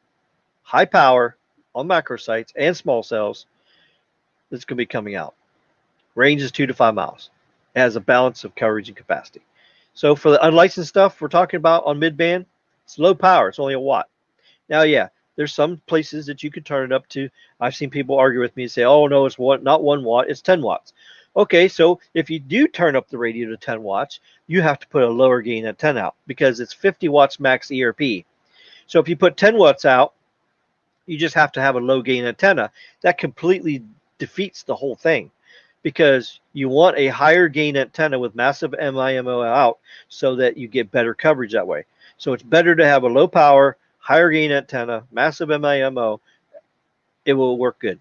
Band 46, that's the 5.2 Wi-Fi band. It's LTE-U for unlicensed. 48 is the CBRS band. It's going to have a mix between that priority access license and then the unlicensed. It's got 2 sections. It's 1 watt. It's low power. It's like Wi-Fi, but it will help with capacity, even though it does have short range like millimeter wave. And then you got Wi-Fi 6E. They haven't even made a band number for this yet. So we don't even know what the band number is. It may be an extension of 46. We don't even know. But part of those new frequency bands for 6.0 gigahertz is going to come out for unlicensed port for that too. And that band is from 51 to 59. No, it's this one here. 5.9 gigahertz all the way up to 7.1 gigahertz. So it's huge. I'll show you a chart here in a little bit about that. Range on it's going to be 100 to 500 feet. Sometimes if you get the macro sites configured right, you might get 1,000 feet out of it. And I guess Verizon's shooting for that right now, so we'll see what happens. They're testing it, launching it right now. Provides a balance of coverage and capacity, so that's what it does. Then you got a millimeter wave. It's high band. Band 257, 258, 260, 261. It's a 26 gigahertz, 28 gigahertz, 39 gigahertz band.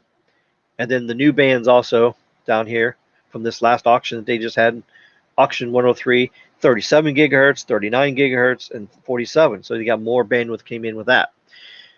Millimeter wave, it's also 1 watt. It's also 1 watt with a high gain, massive MIMO antenna. And it's called a pico cell or a small cell, although they are putting them on macro sites. But Verizon is going to be using a pivot 5G type repeater extender that acts. It's going to act as a mesh system. It's going to use the backhaul, the wireless IAB backhaul, which stands for integrated access backhaul. It's going to use that to suck the high bandwidth, high speeds from the macro site, and then it's going to take it on that little device and it's going to shoot it around, and it's going to triple the range. So millimeter wave 5G is going to be really, really, really good once all this new technology comes out. So for the new people that don't know all this, Wi-Fi and 5G and 4G, all the frequency bands, that's all here. So everybody's not confused on what's going on here. And then down here, which is the news from today, they haven't named the auction number, but auction 107 is December, and we don't know the band number yet. They haven't made the band number yet. It could be 43. That's what it's called in some other places, other countries. We don't know what it's going to be called yet. And it's C-band. It's a CBR, or it's the 3.7 version. It's 280 megahertz. This is the high power macro band here. Now this one here is the band 48 that just went. The auction just happened. This is the low powered band 48, the 3.5. So when you talk about CPRS, there's going to be 3 different C bands. So nobody gets confused, because when you say C band, you got to specify which one we're talking about. Are you talking about 48, the low powered one that just came out, or are you talking about? We don't know the band numbers yet, so I would just refer it to as a 3.7 or 3.4. This is the new 100 section here. Now, there's been some people that was thinking that this is an extra 100 that's added onto CBRS, and it's not. And here's what the FCC says about it. What they're going to do is they're going to relocate the non-federal users on the band. This was a DoD, Department of Defense band. They're going to move the people on this to the lower part of the band, so that they can move all the upper part of the band, the 100 megahertz up here, and use it for high power macro sites, just like the 3.7. And that's what they're going to be doing here. The new 100 megahertz of spectrum will be for continuous coast to coast deployment. So the whole country, every county and every state in the USA, 100. So whoever gets dibs on this, they're going to auction it off. We don't know when. It could be February, March, April. You never know. They may pull a rabbit out of the hat and do that auction right after this 107 auction in December. So that's why I put February. So I don't know. We don't know what auction number is. Here, let me put a question mark here so I don't get hated. Okay. We don't know what auction number yet. The next auction to be filed would be 108 unless they do that for something else. Then this one could be 109. We don't know yet. It's going to be in 2021. 42 is the closest band that actually matches it. 43 is the closest band that matches that one. So we just have to see what happens. But here's the frequency range. Here's what the 48 CBRS range is. Here's what this range is, 3.7 to 3.980. This one's 3.450 to 3.550. So that gives you kind of idea there. So now that we know all that, the Wi-Fi 6E is... No, I don't want to sign up for no updates. Wi-Fi 6E has 1,200 megahertz of new spectrum they added. And this is going to be low power for wireless Wi-Fi routers for home use so that you can use it in your house. So you can use it in your house, or carriers can use this unlicensed and put on small cells on low power, and it'll act just like band 46 and band 48. So this is a huge deal. This is going to really help with our capacity. And I think 2021 is going to be the biggest year for increase in speeds I can't even talk. Increase in coverage and all that stuff. 2021, 2022 is going to be a big year for all the wireless companies for your home internet and everything. And of course, yeah, this is right above the 5.8 band. It's right above that. All right, let's see. No, I don't want to sign up. All right, here. Oh, this is explaining how the MIMO works. See, single user MIMO.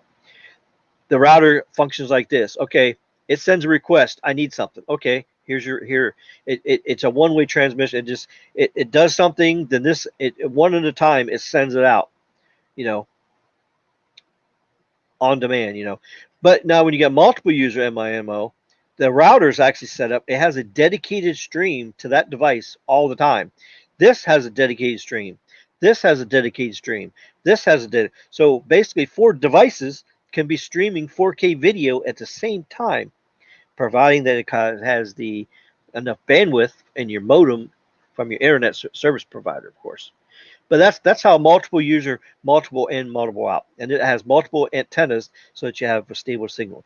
So you have 4 antennas receiving, 4 antennas transmitting. It rapidly adjusts the antennas for the best signal. The better the signal, the better the speed, the better the range. That's how Wi-Fi works, and that's also how 5G works. So that's what MU-MIMO is. So if you ever see that on any specs on anything. All right, so got that. We're almost done. Oh, it's an hour and a half in the stream already. Yeah, we should be done in 30 minutes or so. Unless we get crashed on here by some guests that might pop on. You never know. All right, see, what is this?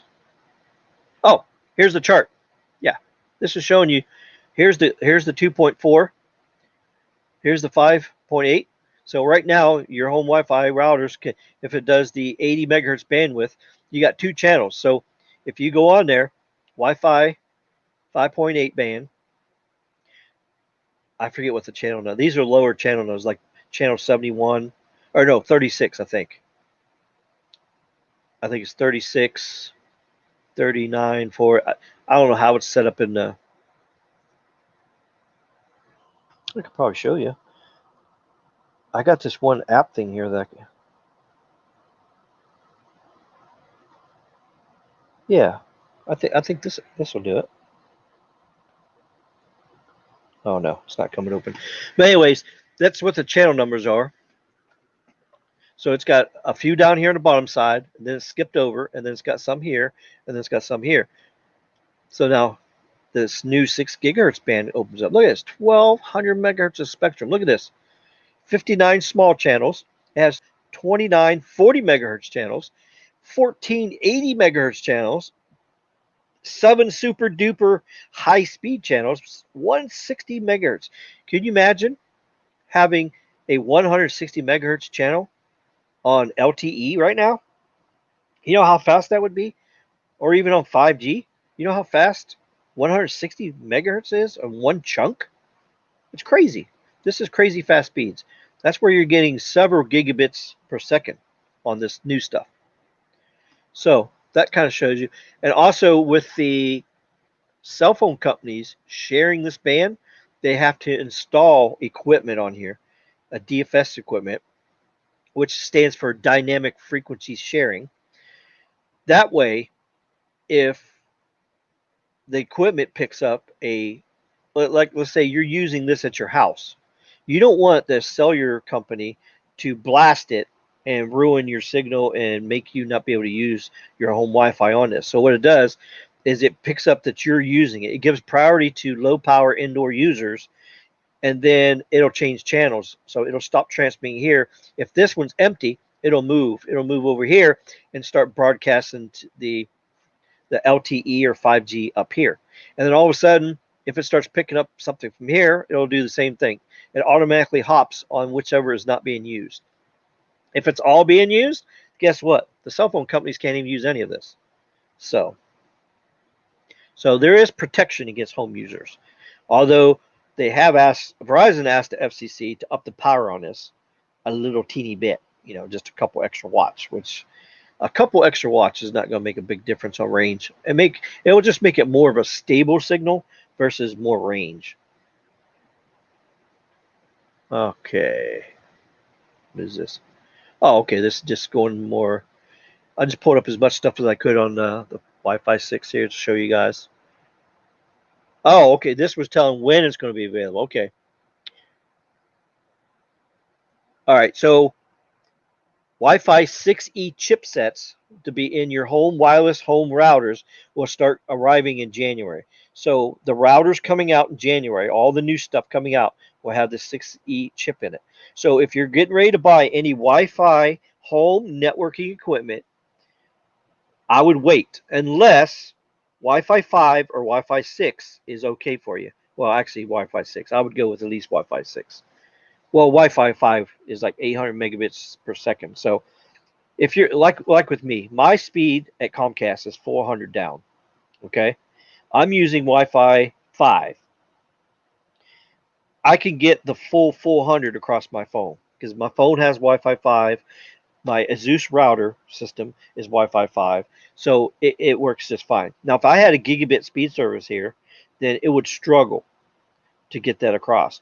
And then, yeah, I would need to have either Wi-Fi 6 or Wi-Fi 6E. If you live in an area where you got lots of neighbors, yeah, this Wi-Fi 6E is going to help you a lot because it's going to be less congested. But if you're out in the country, you're the only house out there, you don't really need to have the Wi-Fi 6 unless you're doing some extreme gaming or extreme kind of high demand, high bandwidth work at your house. So that's what you got to do. You got to look at yourself as a consumer. Okay, what do I need? And then you buy what you need. And that's how you do it. But if you have money and you want to waste it on this stuff, wait till the 6E stuff comes out. If not, then you can wait till the specials come out because they're going to drop the prices with this new stuff coming out. The old stuff, like the Wi-Fi 5 stuff, the price is going to drop. So you'll have some sales. You should be able to get a Wi-Fi 5 device. I would say probably around 100 to 150 bucks because as they're about 200 bucks now, to 250, just depends on which one you get. So yeah, it's a good chance to get some really good deals. And of course, this is the same what I just said. Don't wait for Wi-Fi 6 if, don't rush to buy in Wi-Fi 6 either because you might not need it. So, and if, like I said, if you're a Patreon member and you need advice, get free tech support. And in my videos, if after this over with, if you don't put it in here, you can leave comments in the replay if you have any questions about all this Wi-Fi stuff, and I'll try to help explain to you when I can. And of course, I'm going to come back here to the chat here in just a second and catch up on my chat.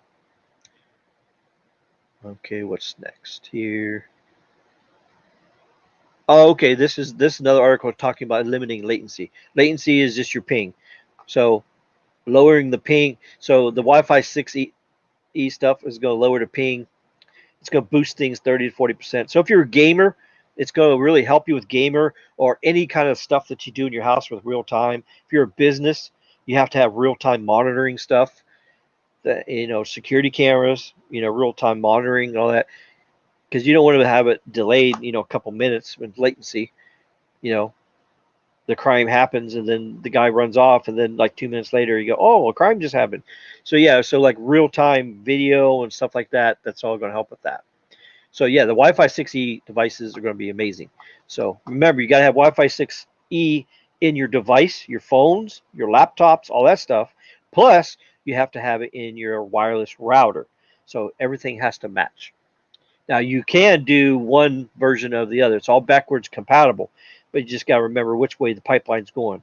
So if starting from the beginning you have low speeds, the stuff after is not going to really help you that much.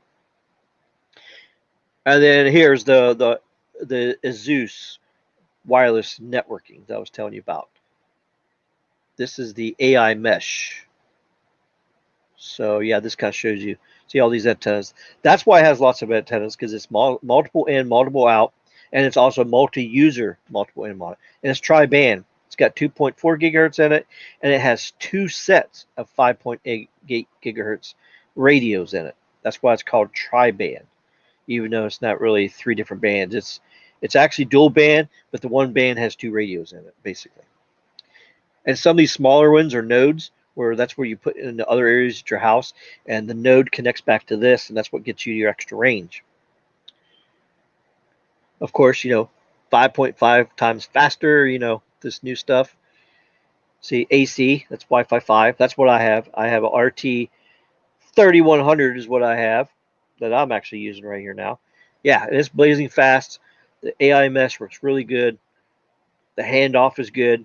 Your phone switches between the main unit and the node with no problem.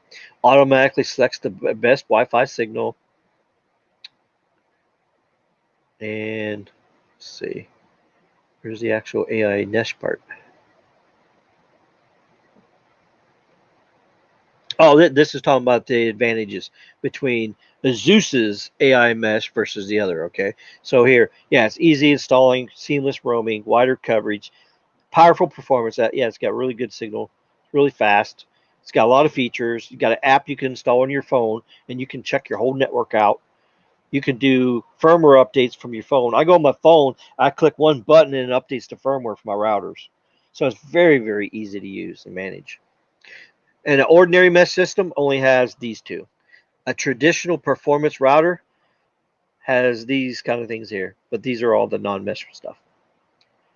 So, and of course, disadvantages. Well, with the AI mesh, there's no disadvantages.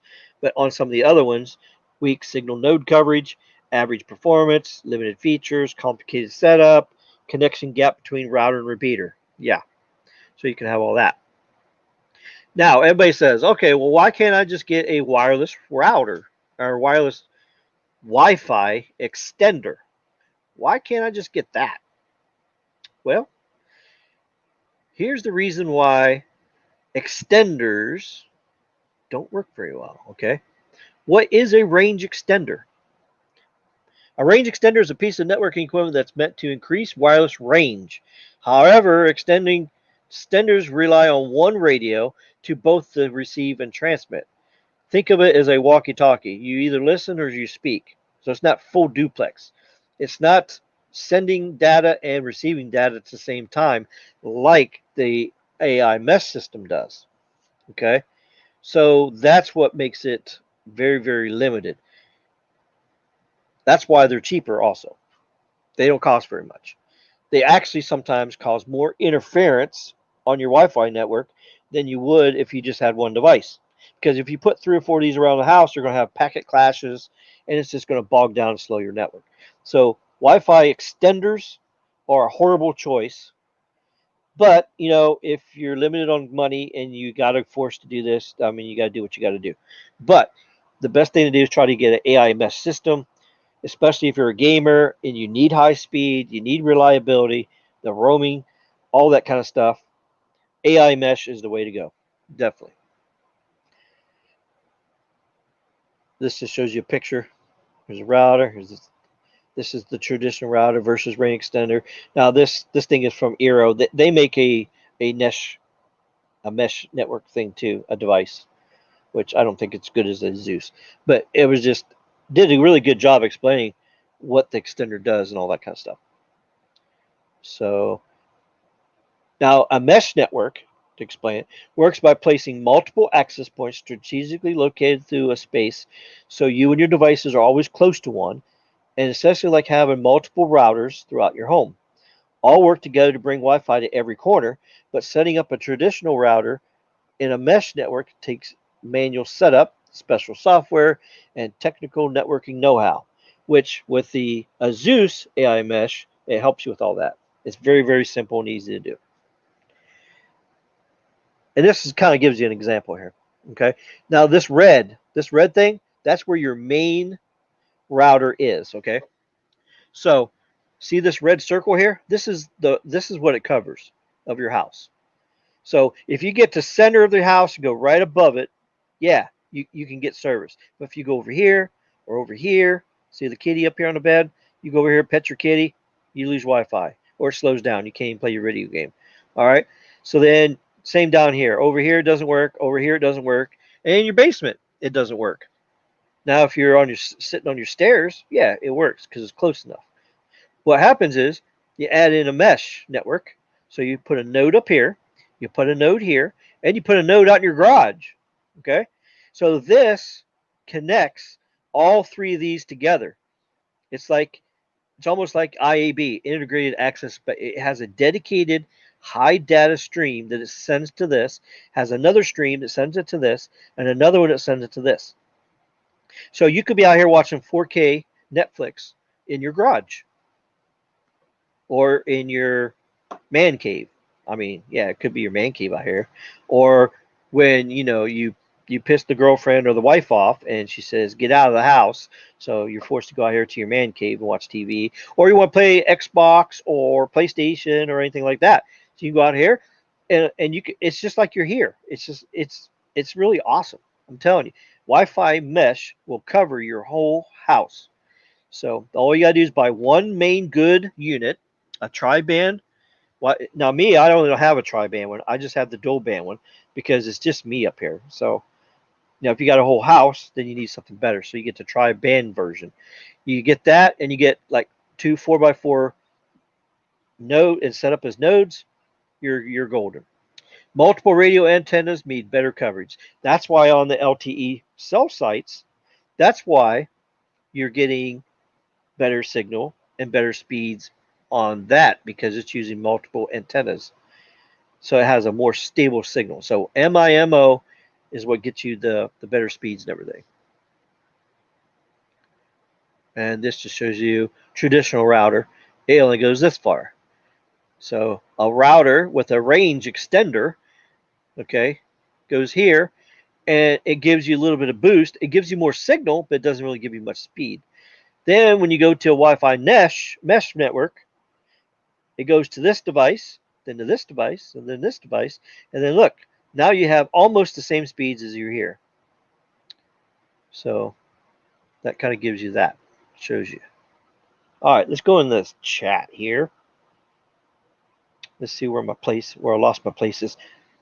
I gotta go all the way up to the top here, try to find out where I was at, because StreamYard does not highlight where I clicked last, which we all asked them for that. I know I've been going on for a little while here, so got another 10 minutes to go here. Go check up here in the chat, catch up in here. There's still 16 people left in here. And then I'll go over a couple more news stories, and then we're going to call it a night. I know it's like almost 11 o'clock Eastern time. So a lot of people on the East Coast are probably got to go to work tomorrow, time for bed. So I don't want to go too long on the stream here. So, okay, let's see if I can find my spot here. All right, I know I was here. Let me just work my way down from here. I don't want to miss nobody's comment. That's my fear, as I'll skip over somebody's comment. And I'll tell you what, it makes you feel bad, because if you took the time to type a question, especially in here, and then I don't even click on it and I don't even acknowledge it, it's just horrible, because people don't understand. On a live stream, if you ignore just one person, you can lose them as a subscriber. I don't want to lose a subscriber from ignoring them. So I want to make sure I get everybody's comment. Of course, I lose subscribers and I get dislikes because I speak the truth. Just like some of the stuff here. Some people may disagree with what I just said, but I just give you guys all the facts right here. So, I mean, is it possible I made a mistake on one little small thing? It's possible. But if somebody brings it to my attention, lets me know, oh, you missed this here, it's really this. I go, oh, okay, thank you for that. I actually did that in the stream the other night. Somebody corrected me on one little thing, they said, and we got it taken care of. We got to help each other out. I'm here to help you, and there's some people out here that's very knowledgeable in the tech world. So if they're on my channel and then they say, oh, well, I work at this company and they did this the other day and I know they're doing it, it's like, okay, well, there we go. We're good. All right, let's see.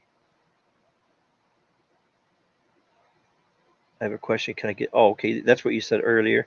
Just for the very. Okay, yeah, I got that one already. Let me catch up here.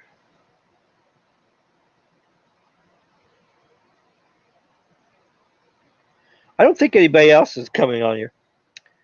Well, that's horrible if you're falling asleep. That's not good. I have 22 dislikes. Wow.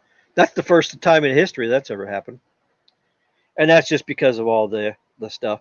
Because what all it takes is one person to convince another 22 people, 22 haters to say, hey, let's go bomb this live stream. Because normally I don't get any dislikes. Sometimes I get like maybe 1 or 2 dislikes a night. So by getting 22, that's just like a lot. But that's just because these people are getting away. So I ain't worried about it. So, I mean, sure, having a lot of likes helps you with your YouTube channel and your standing, and it helps your channel get out there better and everything. So, but I'm not going to get mad. I'm not going to get upset. I'm not worried about it. I'm only doing this channel because I like helping you guys out, and I like talking about tech. It's a hobby. So,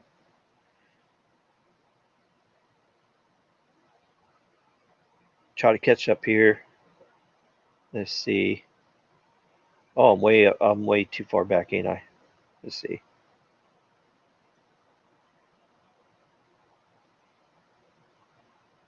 Get paid on 21st. Gene,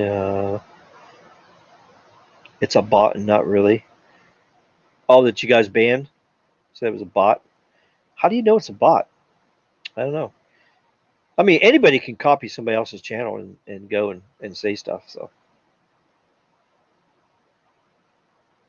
I put in Nextel on Google. Oh, okay. I'm still way too far up here. Let me see if I can get down here to where I was.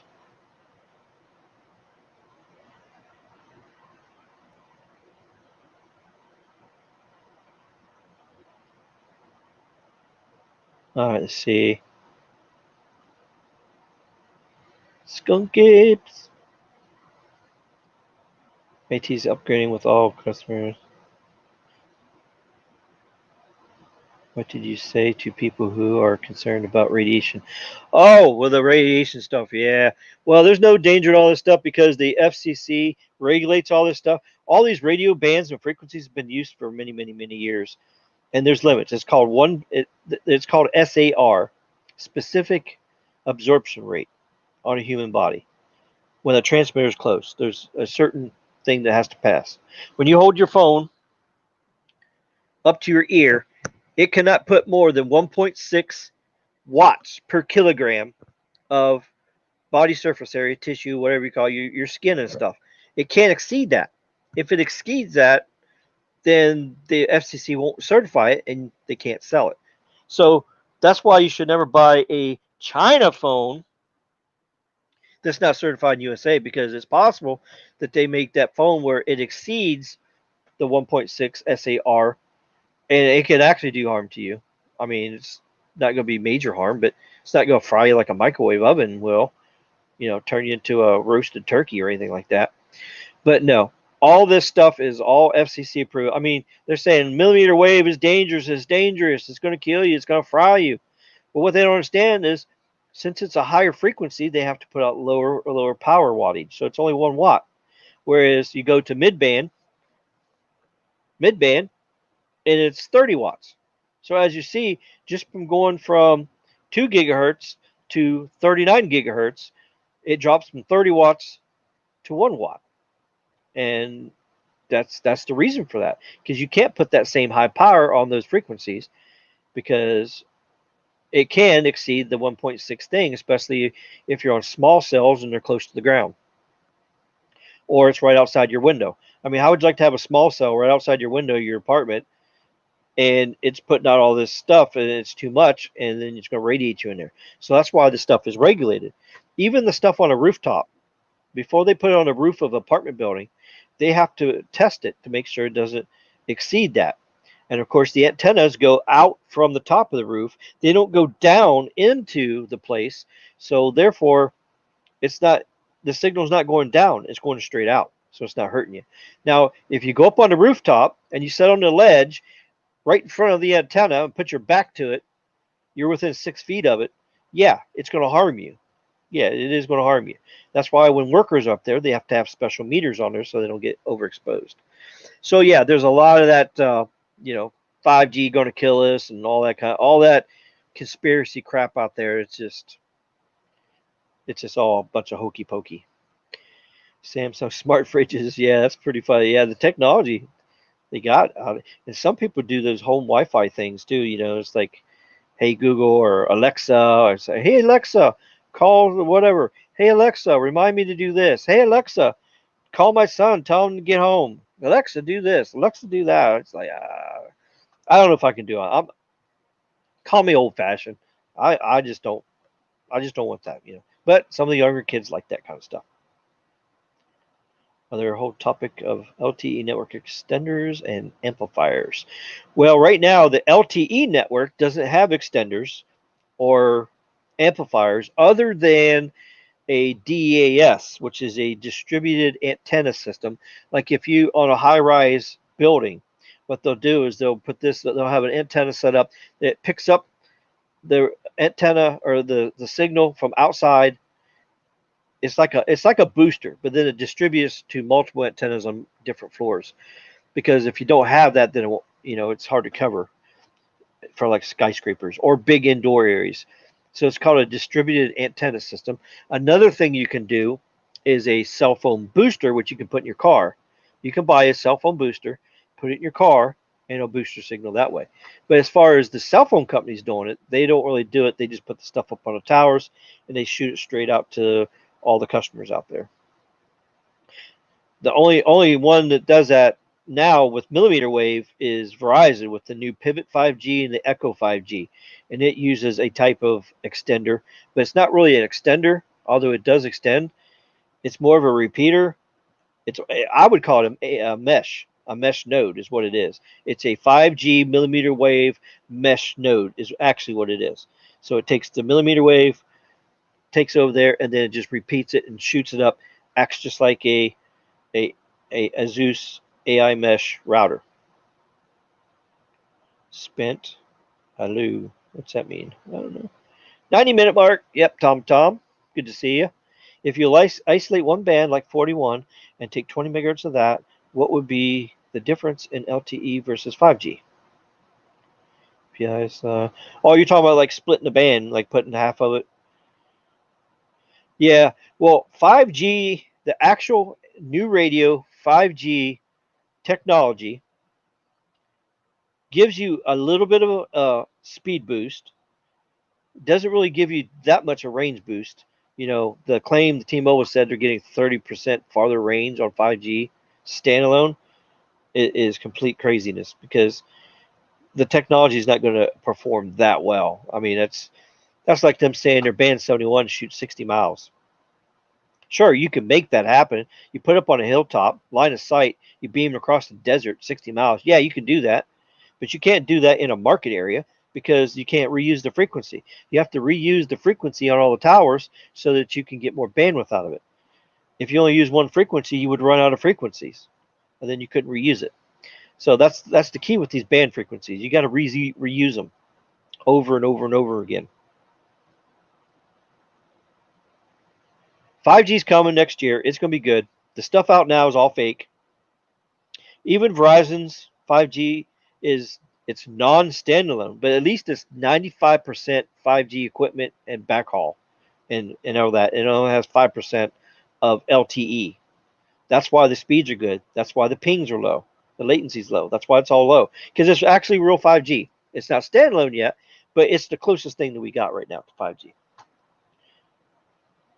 So every day I just try really hard not to blow a gasket when everybody's bragging about 5G and talk about 5G.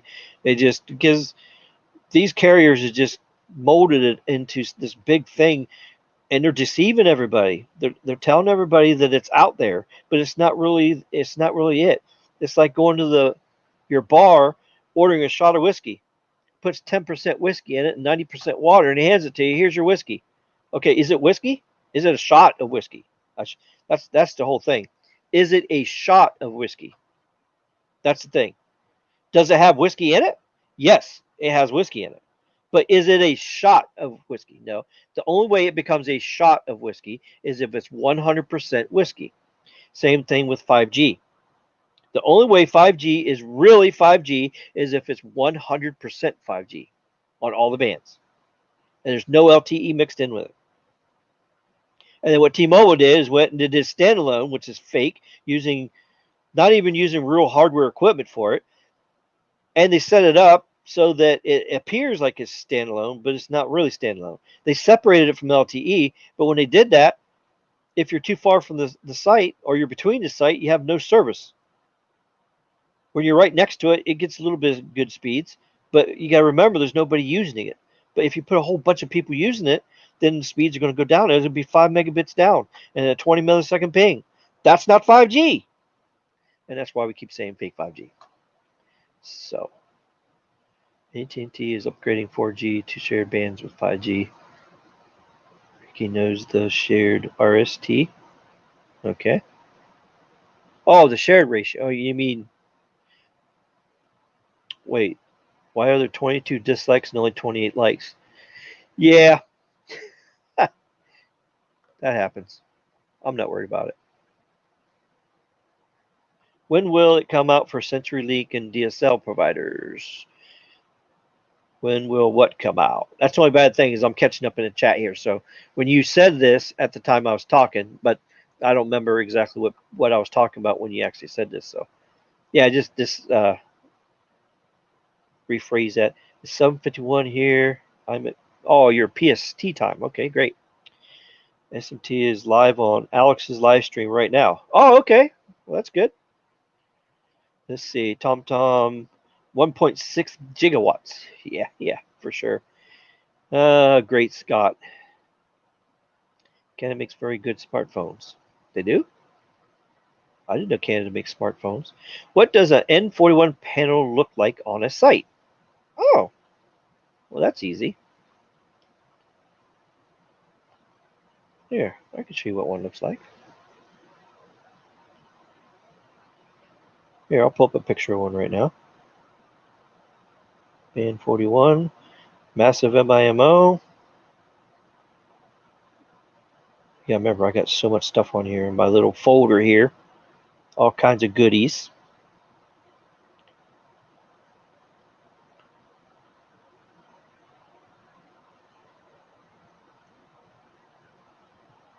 Let's see here.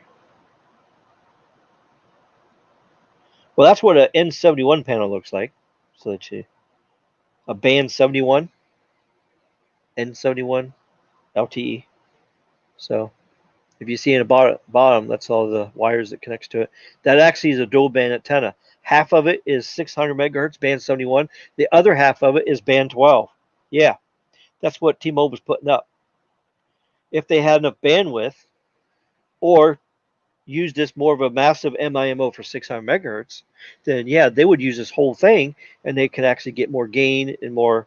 It would be more like 5G. But no, they're using it in split mode and they're using half for 600, half for 700. So they're not really using 5G to the fullest potential. All right, let me find the other antenna here.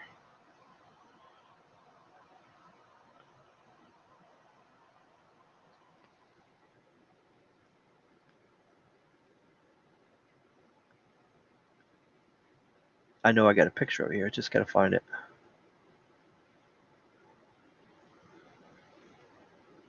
It's similar to this, very similar. This one here is actually a band 48 antenna. This is an AIR, which AIR stands for antenna integrated radio. That's what AIR is. It's got an antenna on this side. Integrated means together. It has a radio on this side. So the radio is actually built into the antenna. So it's all one unit. They just plug all the stuff in it. So that's what this is. This one here will do 3.3 gigahertz to 3.9. So this will do the CBRS band 48, and it also will do the 3.7 band. Although if you use this for 3.7 band, you would have to have more power out than this. So this one here is 47 dBm ERRP, affected radiated power. So basically 1 watt in gets you 50 out. So 1 watt in, 50 out. So this is a low power antenna. So let's see, let me find the band 48 one, or the band 41. Well, here's one on a tower site. Let's see if you can see it. Let's see. Some Sprint right here. Or this is the band 71 right here.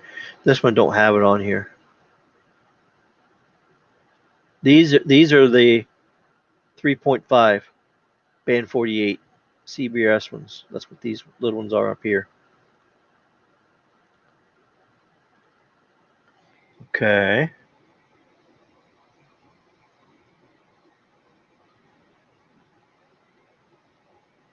So weird because I just had it in here. Here, let me go on down to the chat while I look for it here. I'll find you one. All right, so we got our 5G phones that are out now or in the near future, like Pixel 4 or 5, going to work with real 5G that will come out in 20. It will to a certain point. The AT&T and Verizon part will work on the low band and mid band 5G, but it won't have the full thing. Like if you're in an area where you have millimeter wave, then it won't be able to use the carrier aggregation on the millimeter wave and the low and mid band.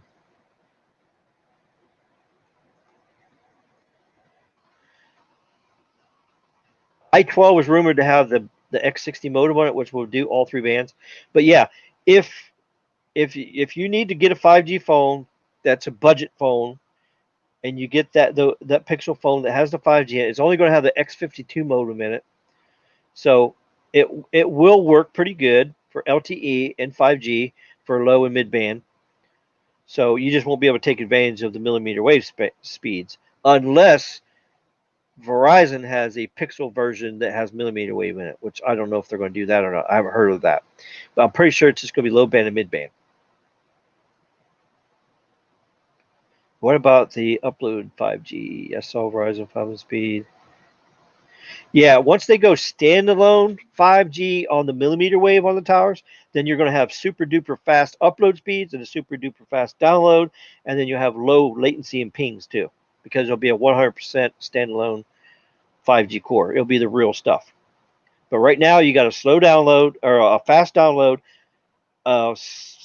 not too bad upload, and then your pings are still around 20 to 30. But when standalone comes out, the pings will come down.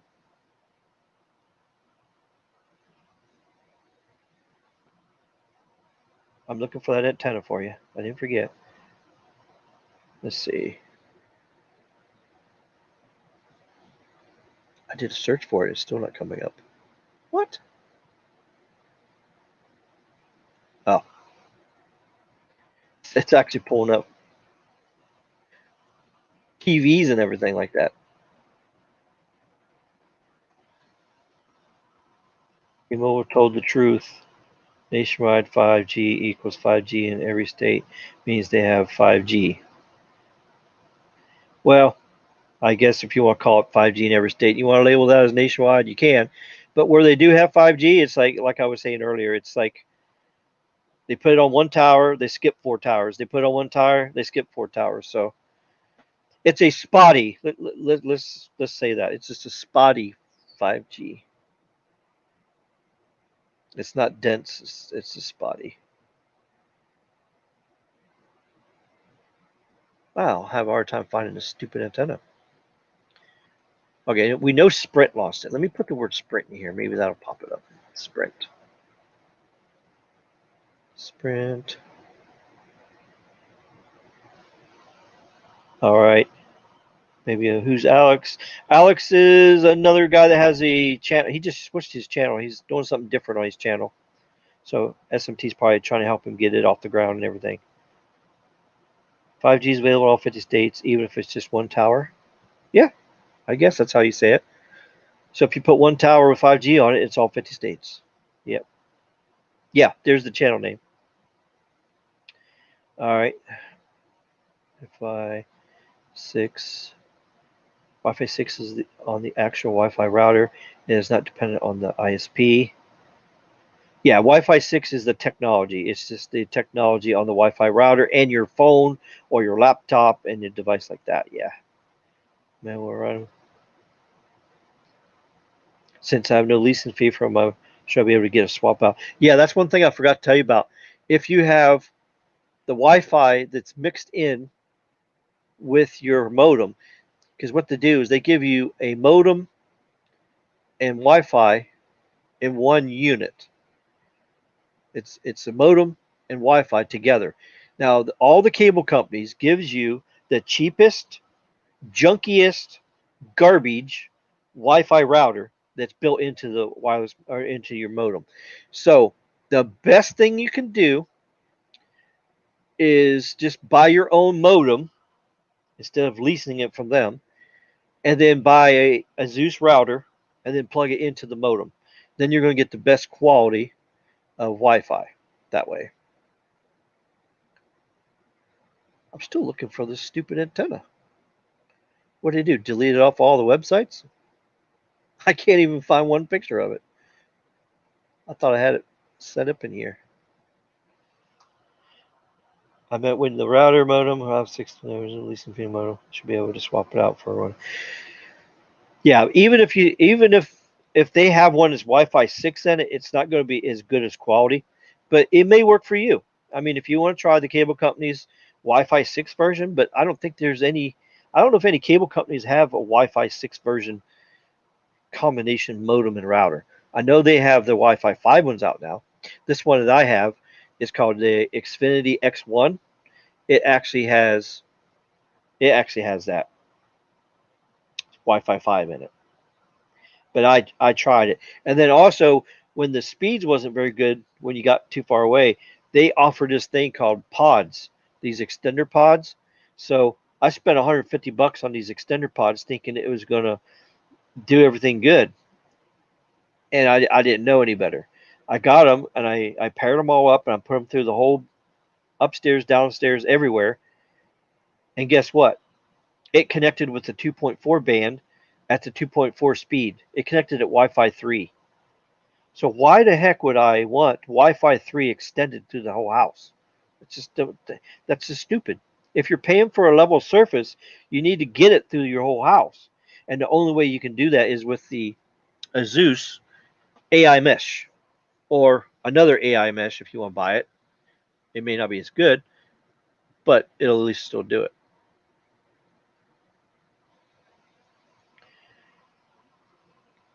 The CPUC would not let that fly. One tower in a state the size of New York, Texas would see failure.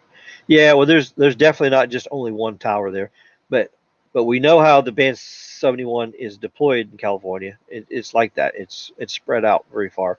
I've did some other live streams. I actually went on there and I actually showed people. I showed people where all the 600 towers was, and showed you the holes and the gaps that they have there. It's dependent on the ISP puts their gateways, provides their customers with the service. Yep. I agree, Michael, but it's just one big white lie. It's like claiming you're a nationwide company. As long as Del Taco is in every state, Del Taco can claim they have a nationwide chain. Right. T-Mobile wanted the merger so bad, they signed their soul over. Yeah, very true. I don't understand how T-Mobile was able to classify as 5G.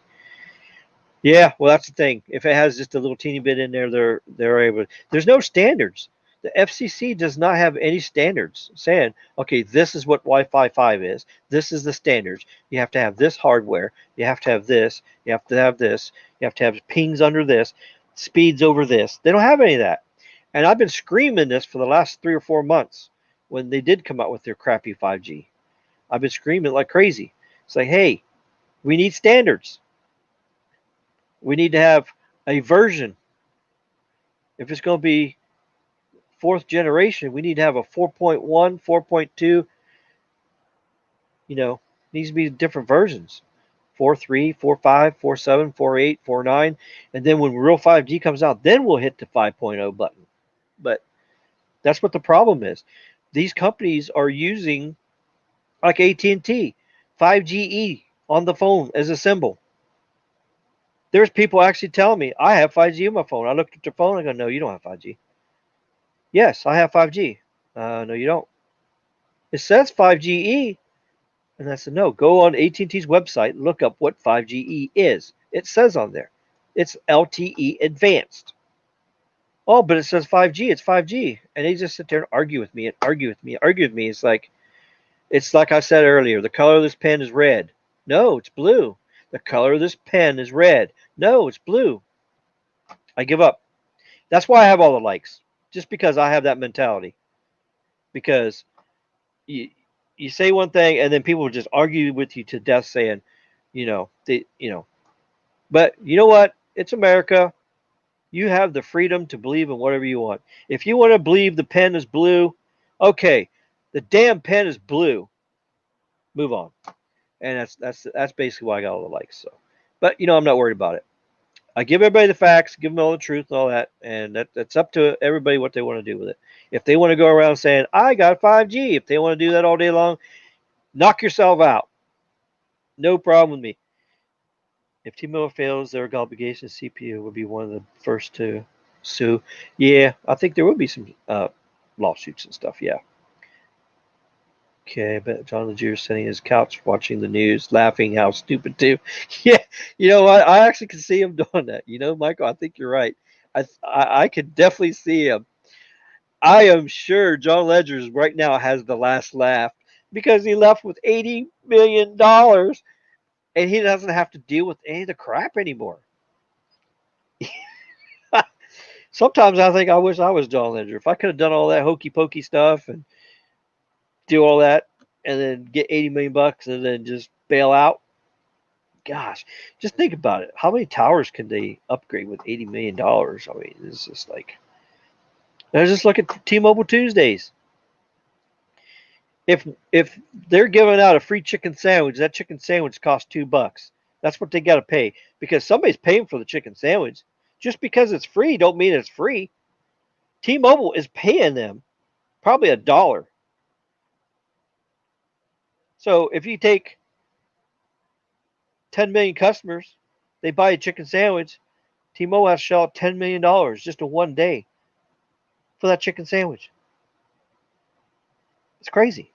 So basically, they just negotiate a deal for a discount. That's all they do. And then when they do the chicken sandwich thing, they say, "Oh, well, we're going to make this deal because if they come buy one chicken sandwich, they're going to buy a bunch of other stuff to go with it. And if it tastes good, they're going to come back for more after the T-Mobile Tuesday thing's over with." So it works out good for the chicken place, and it works out good for T-Mobile because it appears you're giving them something for nothing. But you can't turn around and give somebody a free damn chicken sandwich and then charge them $20 because they need technical assistance with their SIM card in their phone, like we just saw on Carlos's stream, or a bag fee. Fees. Oh, you want a new phone number? Oh, okay. Well, we're going to charge you $15 for a new phone number. Oh, and by the way, after you get this new phone number, we're selling it to all the robocallers. Yeah. But guess what? You could turn the scam shield on and block it afterwards. That's how stupid these people are. Oh my God. So if there's no standards at all, then why can't everything just be, no standards. So it's a mess. This is the worst nightmare I've ever seen. This transition from 4G to 5G is worse than 3G to 4G was. I mean, yeah, it had a lot of problems. Yeah, there was a lot of problems. 3G to 4G, AT&T did their little hocus pocus show too. It was 3G technology, but they called it 4G. Yeah, so they jumped the gun too. So, yeah, I'll call AT&T on that. Yeah, they screwed up. But do they have a good nationwide reliable network now? Yeah, they do. Are they doing the best for everybody? Yeah. Are they going to have 5G first, nationwide, standalone? And when I say nationwide, I'm saying like on every site, not like skipping one tower, skip four towers, one tower, skip four towers, one tower, skip four towers. No. AT&T is going on every site. And they're upgrading every one of them. I bet John Ledger has AT&T Verizon now. You know what, William? That's pretty dang funny. And a matter of fact, William is the one that told us about the $20 assistance fee he got charged. It was him. Yeah, get your free chicken sandwich, get your free pink thong. But oh, by the way, if you need help with your SIM card, we're going to charge you $20. Crazy, crazy, crazy. Okay, Ledger. Yeah, Met Ledger. Yeah, there you go. All right, let's see if I can find this antenna. I still haven't found this antenna. Now that I'm caught up in the chat here. Okay. Sprint and 41 antenna. All right. Usually when you put this in here, it just pops right up on the screen. Oh, and Amazon comes up. No, no, no, no, no, no, no, no, no. Why did it do that? I didn't tell it to go to Amazon. Oh, this is crazy. Okay. Oh, okay, here we go. I found one. Chandler uses AT&T. I bet he does. I want my free pink thong and my $50 tech support. It would be funny just to piss off T-Mobile. John Ledger was hired by Verizon. Yeah, got that right. All right, here we go. This is an old Sprint site. If I can get this up on the screen. Wait a minute. Why can't I get this on full screen here? Come on.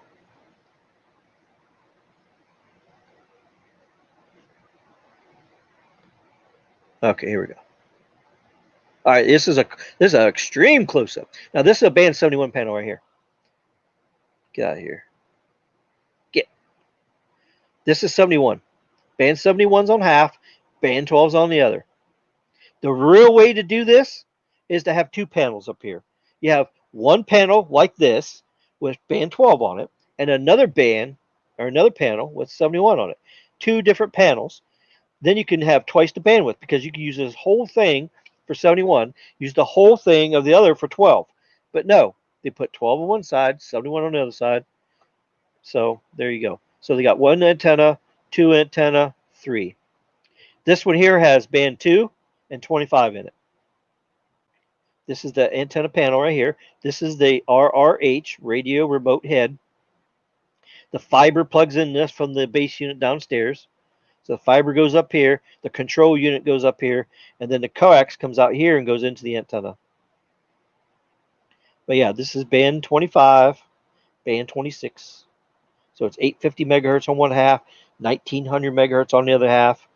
This one is the band 41. This is a massive MIMO band 41. That's what it looks like. Massive MIMO. So that's what consists of a Sprint tower. 1, 2, 3 antennas. Whereas you go to some of these Verizon towers, they got 4 panels across here.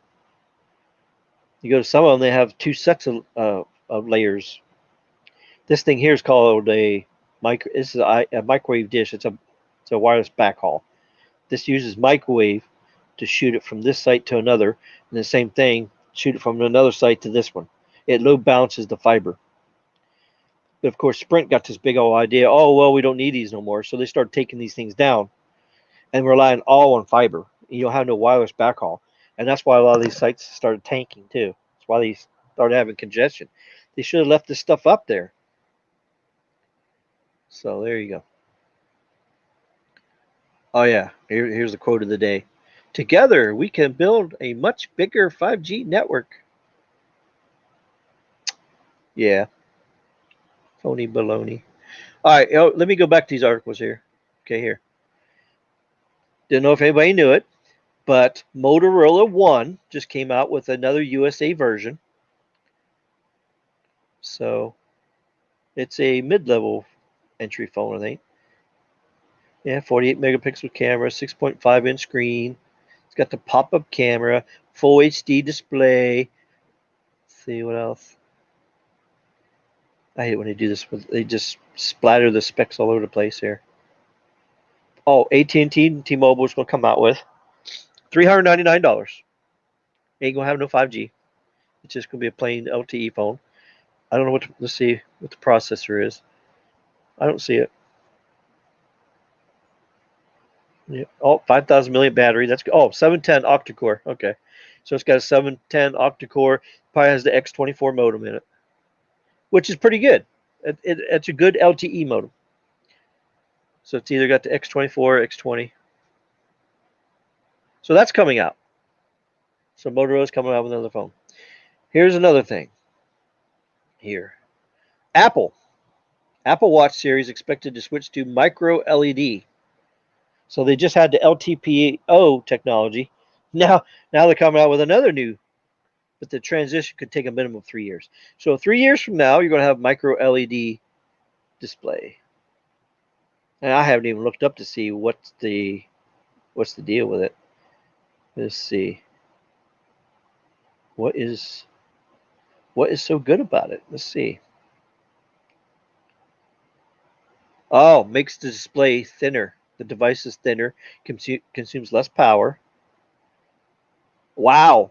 Can you imagine a display that does 1/10 of the power compared to an LCD, which stands for liquid crystal display? Micro LED also has higher brightness, higher dynamic range. Okay, dynamic range on a display is how fast and how good it transfers from black colors to white colors to all the different colors. It's how fast it switches back. That's what the dynamic range is. Contrast ratio. Wider color, wider viewing angle. Wow. Okay. So looks like in 3 years, LTPO is going to be on the way out, and then micro LEDs coming out. All right, Samsung is reporting building a third chip manufacturing plant next month, possibly to receive Snapdragon 875, 860 orders. So this is possible what's going to be in the iPhone, a Snapdragon 875 with the X60 chip. We can only hope it does. It will make iPhone great again. So, but look at this. Look at this factory. Holy cow. Wow. I hope that happens. There you go. They're investing $25.2 billion for its third chip making plant. Well, it's needed because I'll tell you what, technology is exploding, man. Samsung also said to skip the 4 nanometer mode completely and go straight to 3. Right now, just to give you guys an idea, the chipsets are at 7 nanometers. That's what the size. The chip size, 7 nanometers. They're going to skip 4. Well, some of them are 5 is coming out right here. Look here. The 5 nanometer EUV node. So they're going from 7 to 5 coming out. And then they're going to skip 4 and go straight to 3. Wow. That's pretty incredible. Yeah, so that's really great news. The other thing, Apple's A14 Bionic running in the iPhone 12 could deliver a massive 40% CPU performance increase over the A13 Bionic. So there we go. Looks like iPhone 12 is going to be 40% better. Look at that. So for you guys who are iPhone fans, this is going to be great. Amazing. All right, let's see what we got for the Galaxy Note 20. You know, it just released in the announcement. All the Galaxy's old Fold 2 also the first LTPO display. This is the new displays coming out. Okay. It has the high refresh rate, and it fastly switches it between it. So it adjusts depending on what you're doing on your phone. If nothing's moving on your phone, there's no reason for it to go 120 hertz. The higher the number, the faster things go. It's less blur. When something gets blurry, that means the refresh rate is low. When it's not blurry, the refresh rate is high. So when you're gaming and doing videos and stuff like that, it'll automatically switch to high. So the LTPO display uses less juice. So you get better battery time. And you get better performance. So it's the first phone to come out with this technology. Now guess who owns the patent to LTPO technology? Yep, Apple does. So Apple sold them the right to make the display. So the iPhone 12 is likely to have this LTPO display too, but guess what? It's not going to be the Samsung version that's going to be put in iPhone. Apple's going to actually get their own version of LTPO display and put in. LTPO screens has already been in the Apple iWatches for the last year. So there you go with that. And let's see. Uh-oh. I'm going to get some more dislikes now. Because, yeah, you guessed it. I'm going to talk bad about T-Mobile right now. Yep, here we go. T-Mobile isn't necessarily bigger than AT&T, despite today's claim. You know how they come out and said, oh, we're number 2 in subscribers. Well, somebody did some deep digging here, and they announced they had 98.3 million total customers. AT&T listed 92.9. Now, what's the difference here? Look at this. 92.9 versus 98.3. So how easy would you probably be able to fudge this numbers just so you can be ahead of them a little bit? Because remember the T-Mobile mentality? We're always first. We're always best. We do it better than anybody else. That's what they say. Okay, so it says, but if you add in AT&T's reseller category, which accounted for 6.7 million customers, AT&T then has 99.6 million customers, meaning that AT&T remain in second place. Carriers also seem to have different ways of counting connections to things like watches, tablets, and cars. AT&T has a whole separate connected devices category with additional 71.8 million connections. And then T-Mobile was sitting there bragging, "Oh, we're number 2 now. We're number 2 now." Yeah, okay. All right. Well, you go ahead and just be number 2. Just focus your energy on upgrading your network, building your sites, paying your bills because you ain't paid them in a while. And here's the article on the FCC release. The DoD released 100 megahertz of midband for 5G. This is what I talked about earlier. And this is just the article saying that, and what the frequency range is. So they're going to move the people that's already here using, because DoD's not using the whole thing. It's wasted space. They're only using a fourth of this band. So FCC worked out a deal with them and say, hey, if you move all your shit down on the lower part of the band, then can we take this 100 megahertz of the upper part and sell it at auction so we get more 5G quicker in the United States? Yeah, it's a great idea. So there you go. Done. Oh, here's the other part too, because someone said earlier that it was CBRS, is 100 megahertz extra CBRS, but it's not. It's 100 megahertz of full high power spectrum, coast to coast. And then Dish marks progress on the 5G network build. They haven't even started yet, but they're getting their ducks in a row. Their logistics is going crazy right now. They're getting everything ready here. So they're doing. I think they're going to do a good job. I think they're actually going to do a better network faster than T-Mobile's existing stuff that they got, especially if Dish can get in on some of the CBRS stuff and the 3.7 band and the 3.4 band. If they can just get a little bit chunks of each of them, and they get to deploy their 12 gigahertz band, of course, there's fights over that about interference. I think Dish is going to do a really good job. That's what I think. Just my opinion. But I mean, look here. They're supposed to do 5G network that covers. Now, when we say 5G, this is real. This is a standalone 100% 5G. There's no LTE at all. Zero. Because they can do that because they have an agreement to use T-Mobile's LTE system while they're building this. So that's how they can do that. So it's a 5G network, 100%, and it's going to cover 70% of the U.S. population by June of 2022. And what is it right now? It's August 2020. That's 3 years. 70% is where T-Mobile is right now with LTE. And it's not even a dense. It's not even a dense 70%.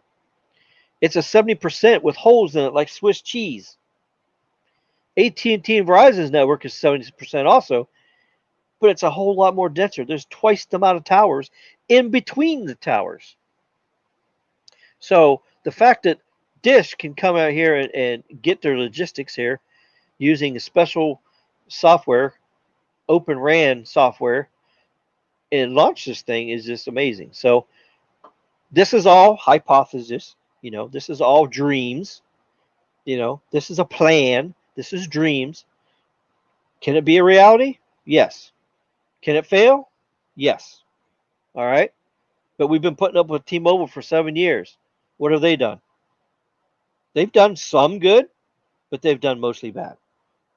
I don't want the haters to dislike me more, so I have to give them credit for what the little they did do. So yeah, everybody's going to hate me, but I don't care. I'm speaking the truth. and tell them what it is. And I really don't care. So I've been getting some threats. I got a bad email today telling me to stop all this or else. But so guess what? If I get assassinated tomorrow, then you know that I was killed because I'm talking the truth about T-Mobile. So there you go. So the cat's out of the bag. So there you go. Maybe they won't do it now. Maybe they'll let me speak. So they got several different vendors they're going to use. Altiostar and Fujitsu from Japan and Mavenir. Yeah, they named it after you, Mav. What do you think about that? It's called Mavenir. Sounds like it's a Russian name, right? But yeah, that's the software. This is the hardware. It's going to be a 5G standalone network using cloud-native Open RAN architecture. They said it's going to cost about $1.4 billion to get the boost, which they did, get 9 million subscribers. They've just bought Ting. They're also talking about buying another small prepaid and some other kind of business that will fit in with Dish. We don't know what it is. There's rumors out there. We don't know. Just have to wait till the rumors hit. The announcement comes out. And there you go. That's what Dish is doing. Yep, see? They want to get in on the 3.7 auction. So, yeah, they want to spend $6 billion on Spectrum. That's pretty good. I hope Dish gets a nice Spectrum of this. I really do. I hope they do. That would be awesome. All right, let's go back to the chat. Let's catch up in the chat here. We've been on here for 2 hours and 40 minutes. Oh my God, time flies when you're having fun. All right, catch up here in the chat. See if there's any other questions. This is going to be fun. Try to find my place. Come on, StreamYard. Please. Oh, all right. Well, we've seen that comment already. So, there we go. Whose comment was I at the last here? Okay. There. I want to make sure I don't skip over anybody. There's only 19 people left in here. Oh, yeah. Here's where we left off. Here we go. See, what I've tried to get StreamYard to do is do an upgrade on here because your comments that I'm clicking on, the comments from the top to bottom is all gray. When I click on it, it turns blue. What we want StreamYard to do is set it up so that when I click on the comment like I'm doing right now, it says hello guys, Speed Test King 21, hello, welcome to the channel. So when I click on this, and then when I click on the next person, then it changes it from gray to like a highlighted color, or like, or you can pick whatever color, but it highlights in a different color so that I can automatically see what I clicked on and what I have it, and I'll be able to find my place faster. So me, SMT, Carlos, all of us are going to be very happy if they can do this for us. The truth, there is no pen. Yeah, that's right. That's right, Michael. Yeah, that's right. The pen is red. This person says, no, it's blue. And then you get this fanboy over here comes over, he goes, oh, that's not a pen at all. That's a writing stick. Or they'll say, oh, no, that's a piece of plastic. That's what they'll say. That's a piece of plastic. Oh, my gosh. Oh, this stuff just allows me crazy. So, all right. Got to have fun. John Legere, okay, here. Yeah, I already clicked on this. This. Yeah, Tom says he wasn't expecting for T-Mobile to be sucking for at least 2 to 4 years. Well, I just showed you the article. In reality, they're really not. And besides, having that many numbers in subscribers really doesn't get you very much bragging rights. I mean, just because you're bigger doesn't mean you're better. And they've already proved that. So at this rate, T-Mobile will be number one in a matter of 5 years. There you go. I think it was you who put a comment somewhere that people threaten you for saying stuff about T-Mobile. That's messed up. How does that even happen? Yeah, exactly. Well, just to let you guys know, I started my YouTube channel the first time November 25th.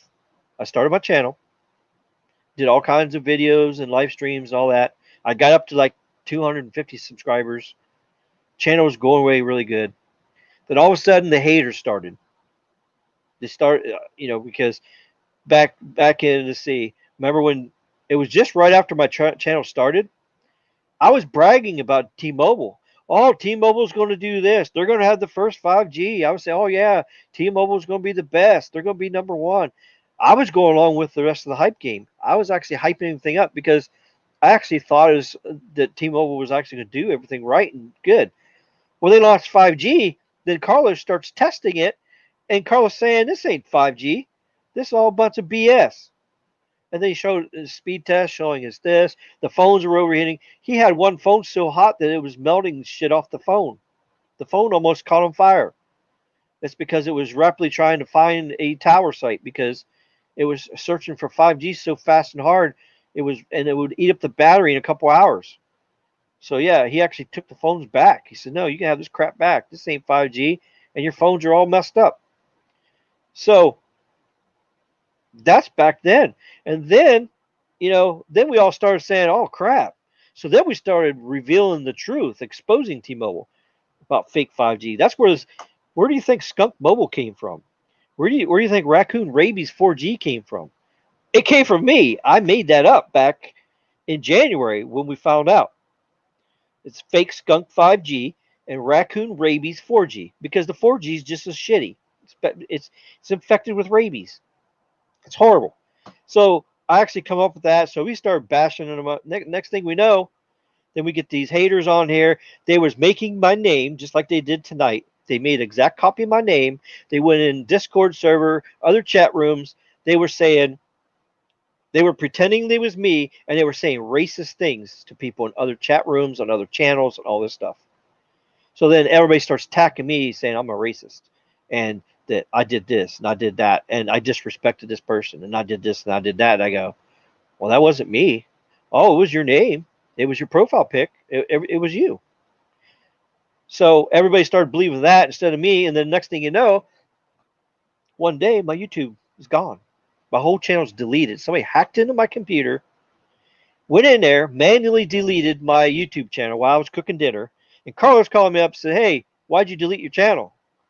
And I said, "Carlos, stop saying stupid stuff like that." I said, I didn't do that. He goes, "Your channel's gone." I go, "No, it ain't." So I came over to the computer and yeah, it was gone. So I had pizza delivered to my house. I had people threatening to call the SWAT team to my house and kill me. All kinds of crazy stuff, right? So when that happened, I stopped the channel because they deleted all my hard work. They deleted it. So that's what happened. And now it's starting to happen again. So we'll see what happens. So hopefully nothing happens. I got really good firewall on here now. So I unplug my computer when I go to sleep so nobody can get in it. So, but that other part I'm worried about is people going out and doing the same false things and all that stuff. So I am afraid of all that stuff. So for sure. But that's what happened. But Carlos convinced me to come back. He says, "Hey, we all realized that you didn't do anything wrong and you were attacked. Hey, you need to start your channel back up and come back." So after Carlos convinced me to start my channel again, said everybody's begging for you to come back. They like what you do. They like what they learn. And he says, "You got to come back." So I said, "Okay, I'll come back." So I came back a month ago. So I'm already 160 subs, doing good. I got like almost 3K views already, a couple thousand watch hours already. So I'm doing pretty good. Got my merch store. I got my fancy intro. I'm trying to do good here. But unfortunately, when you speak the truth and you speak facts, the haters attack you. And now I got all these dislikes and stuff. So I don't think YouTube's going to like cancel me out if I get too many likes. I don't know. I don't even know how that works. So Carlos says, "What's going on? I'm sorry I was busy. That's why I cut the live so soon. How's everyone doing?" "Oh, we're just having a great old time. It's almost 3 hours in the stream. I did my Wi-Fi presentation. Yeah, I tried not to talk bad about T-Mobile tonight, but I just couldn't help myself. It just happened. So that's where we're at right now. Tom Carlos. All right, T-Mobile became number 2 right away. I wasn't predicting this for at least 2 to 4 years. Well, yeah. Well, they can be number 2 all they want. They could just, yeah. They could put that pink thong on and jump up and down, do jumping jacks, dance in the stores that they're number 2, but people are still not connecting to their service very well. Getting charged $20 to put a SIM card in the phone. But you get your free chicken sandwich on Tuesday. T-Mobile can brag all they want, but it's all the customers start using the internet at the same time. Network. Yeah. What about the outages? How many times has their shit crashed? That's what I'm talking about. Michael, which prepaid service do you use? I think he's got consumer cellular, which is AT&T, I think, or Verizon, something like that. Yeah, T-Mobile sucks. You're right. Carlos, the big homie, knows. He's testing his stuff. Big homie Carlos in the house. They are not going to take your channel down. I'm a bigger threat than you are, man. I appreciate you having my back, Carlos. I had hired a lawyer for me, Sneed, Extremist Tech Life, since feeling we're about to get hit from a letter from a lawyer, and Siebert wants my source. Woo! Yeah, I was afraid all that crap was going to happen. I'm on AT&T prepaid, formerly known as AT&T, GoPhone. My internet priority is higher than Cricket. Yep, that's true. If you're on AT&T prepaid, it's pretty good. AT&T prepaid is good, and they got the deal now. It's $50, so you get the discount with autopay. Yeah, right now AT&T prepaid is the way to go. You even get 5G, fake 5G, but you'll get the real 5G 2021 when it comes out. Trust me, 2021 AT&T is going to smoke everybody in 5G. Trust me. 167 current subs. Let's get to 200. Yeah. 5G equal 3G. Well, in the case of T-Mobile. On T-Mobile's network, yeah. Got to clarify that. Yeah. T-Mobile owns 160 megahertz, 41. When they deploy 60 megahertz with an antenna, when they have it up to antenna size or add more antennas, deploy all systems. Well, the biggest thing they're hurting with is backhaul to the towers. I mean, you could put all the good, just like I was explaining with Wi-Fi, you could put a Wi-Fi 6E network up in your house. But if you got 25 megabit speed service from Comcast, guess what you're going to get out your router on your phone? 25. Yeah.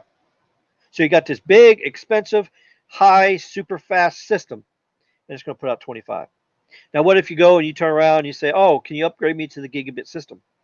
Sure. Okay. Here you go. Bang. Now you got gigabit service hitting that router. Now what do you got at your phone? What do you got at your computer? You got gigabit service. It's the same thing. If you got 20 megabits going to your tower, I don't care how many antennas you put up there. I don't care how much fake 5G you put up there, how much standalone 5G fake you put up there. It's still only going to put out 25 megabits. Yeah, I know. There's speed tests out there showing that it's 100 here, or 200 here, whatever. But you got to remember, T-Mobile does not have no priority on their system. The QCI thing, they don't have it. The only priority they do have set up is IP addresses. Certain IP addresses has a high priority over anybody else. So guess what? If 1 million people does a speed test at the same time in the same market area, guess what's going to happen? The whole system is going to crash and go down. Because guess what? The priority is the speed test apps. They're on priority. So if every customer on T-Mobile would do a speed test at the same time, they could crash the whole United States network. Because all the priority would be given, and then it would crash. Maybe we can do that. Maybe we can make that a movement. What do you think, Carlos? Do you think we can get that? Make a movement? So everybody try to crash the T-Mobile network on purpose? We shouldn't even talk about that because they'll probably sue us then. Okay. Find my place here. I hate this for losing my place. Okay, Maverick says, Carlos, guess what? Skunk Mobile was pissed because of the leaks, which proves that they are true everything you guys put out on. Yeah. Yep. What always usually happens to whistleblowers? Usually they get murdered or I don't know what happens to whistleblowers. Or they get sued and all that kind of stuff. Yeah. $55 and $58 with taxes, fees included. I get unlimited talk, unlimited text, unlimited high-speed data. Yeah, that's a pretty good deal. You get good speeds, you get good coverage. Good to go.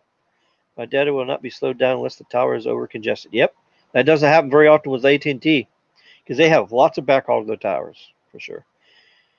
For sure. All right. Well, it's been a good night. Let's see. Not a good idea. FCC don't like it. What's the FCC don't like? Oh, if we try to make T-Mobile's system crash. Well, they don't have any problem making their own system crash anyways. They don't even need any help for that, so that's for sure. So, okay. All right, so we'll be on here for like 2 hours and 54 minutes. Just want to say thank you for everybody for showing up. Hopefully you enjoyed the Wi-Fi thing we did tonight, explaining Wi-Fi. If you're not a Patreon member, don't forget you can pick, just because it says $5 when you go to the screen. That's just the default setting. You can put $1 in there. Actually, I had somebody the other day put in 27 cents. So if that's all you can donate and you want to donate 27 cents, I'm okay with that. I mean, any penny helps. So I appreciate Michael for the big donation to help me get my StreamYard paid for today. It's awesome. Michael says he loved the stream. Thank you very much. Greggy says good night. Yep. And one thing I like here too is this.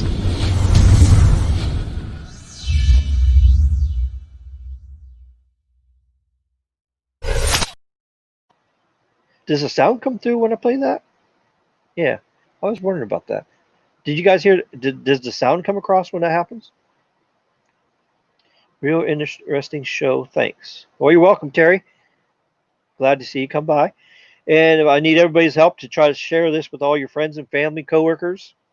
So I know by doing that, you're going to actually bring some more haters to me, but I don't care. It's a numbers game. The more people comes, the more good people I have come. Sure, it'll bring more haters too, but eventually the haters will eventually get tired of hating and they'll run away. So that's good. So yeah, don't forget to check out my merch store. Get some merch. If you've got any ideas, any specific colors and shirts, or the hoodies, they only had a couple colors of gray or whatever, so that's the only thing. It didn't have too much selection there. But yeah, if you have any recommendations for merch stuff, let me know. We got the PayPal for one time that you can do. You got the Patreon to become a monthly member. You can just put whatever number you want on. It automatically takes it out every month. Let's see what else we got. I think that's it. Okay, let's see. That is nice. I like that.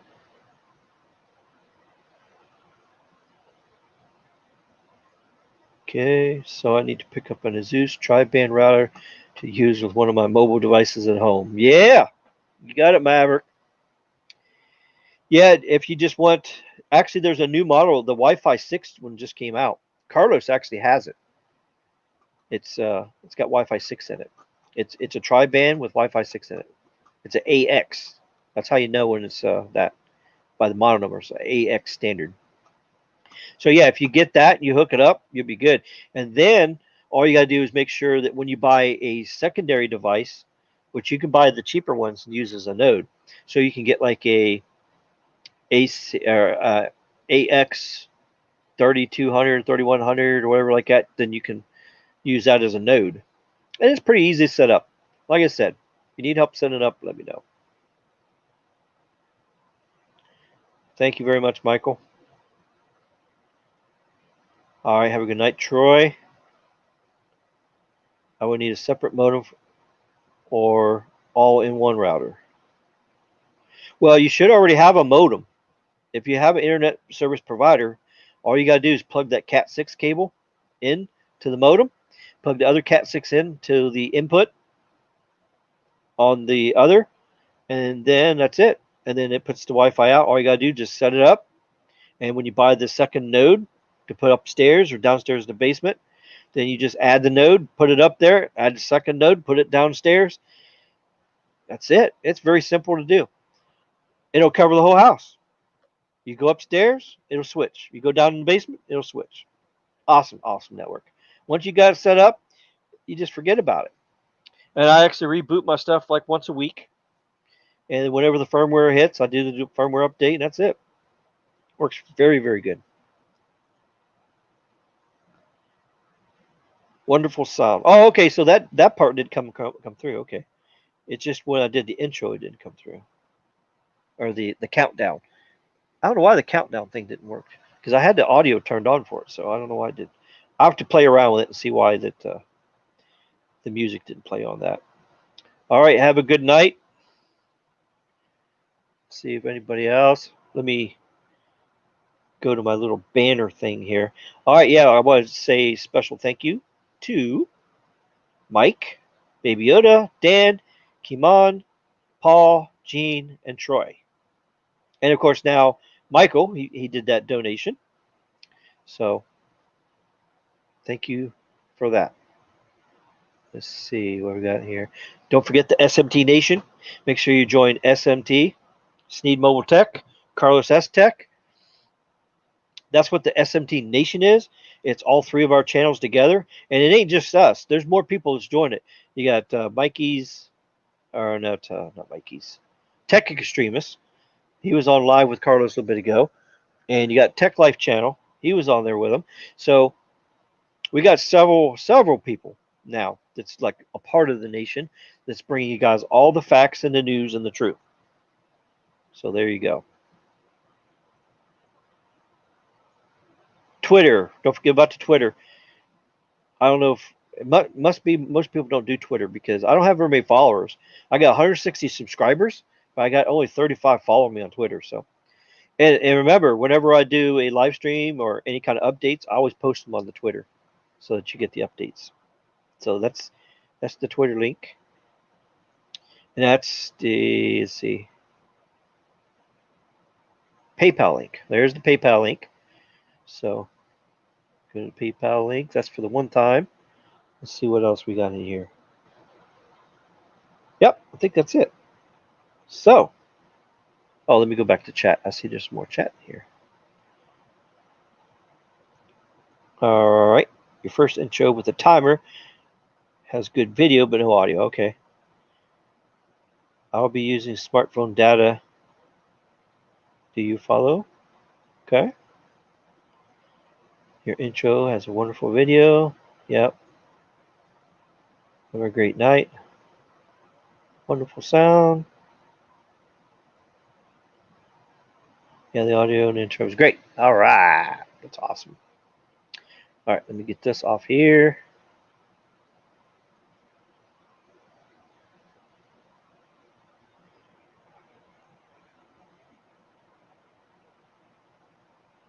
Oh, wait a minute.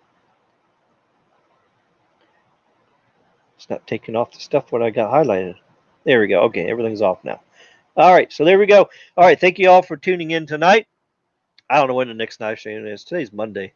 I'll probably do another live stream, I don't know, Wednesday, maybe Thursday. Something like that. But yeah, if you got any special topics you want me to talk about, just let me know too. Let's see. Adrian Valley. Okay, hello there.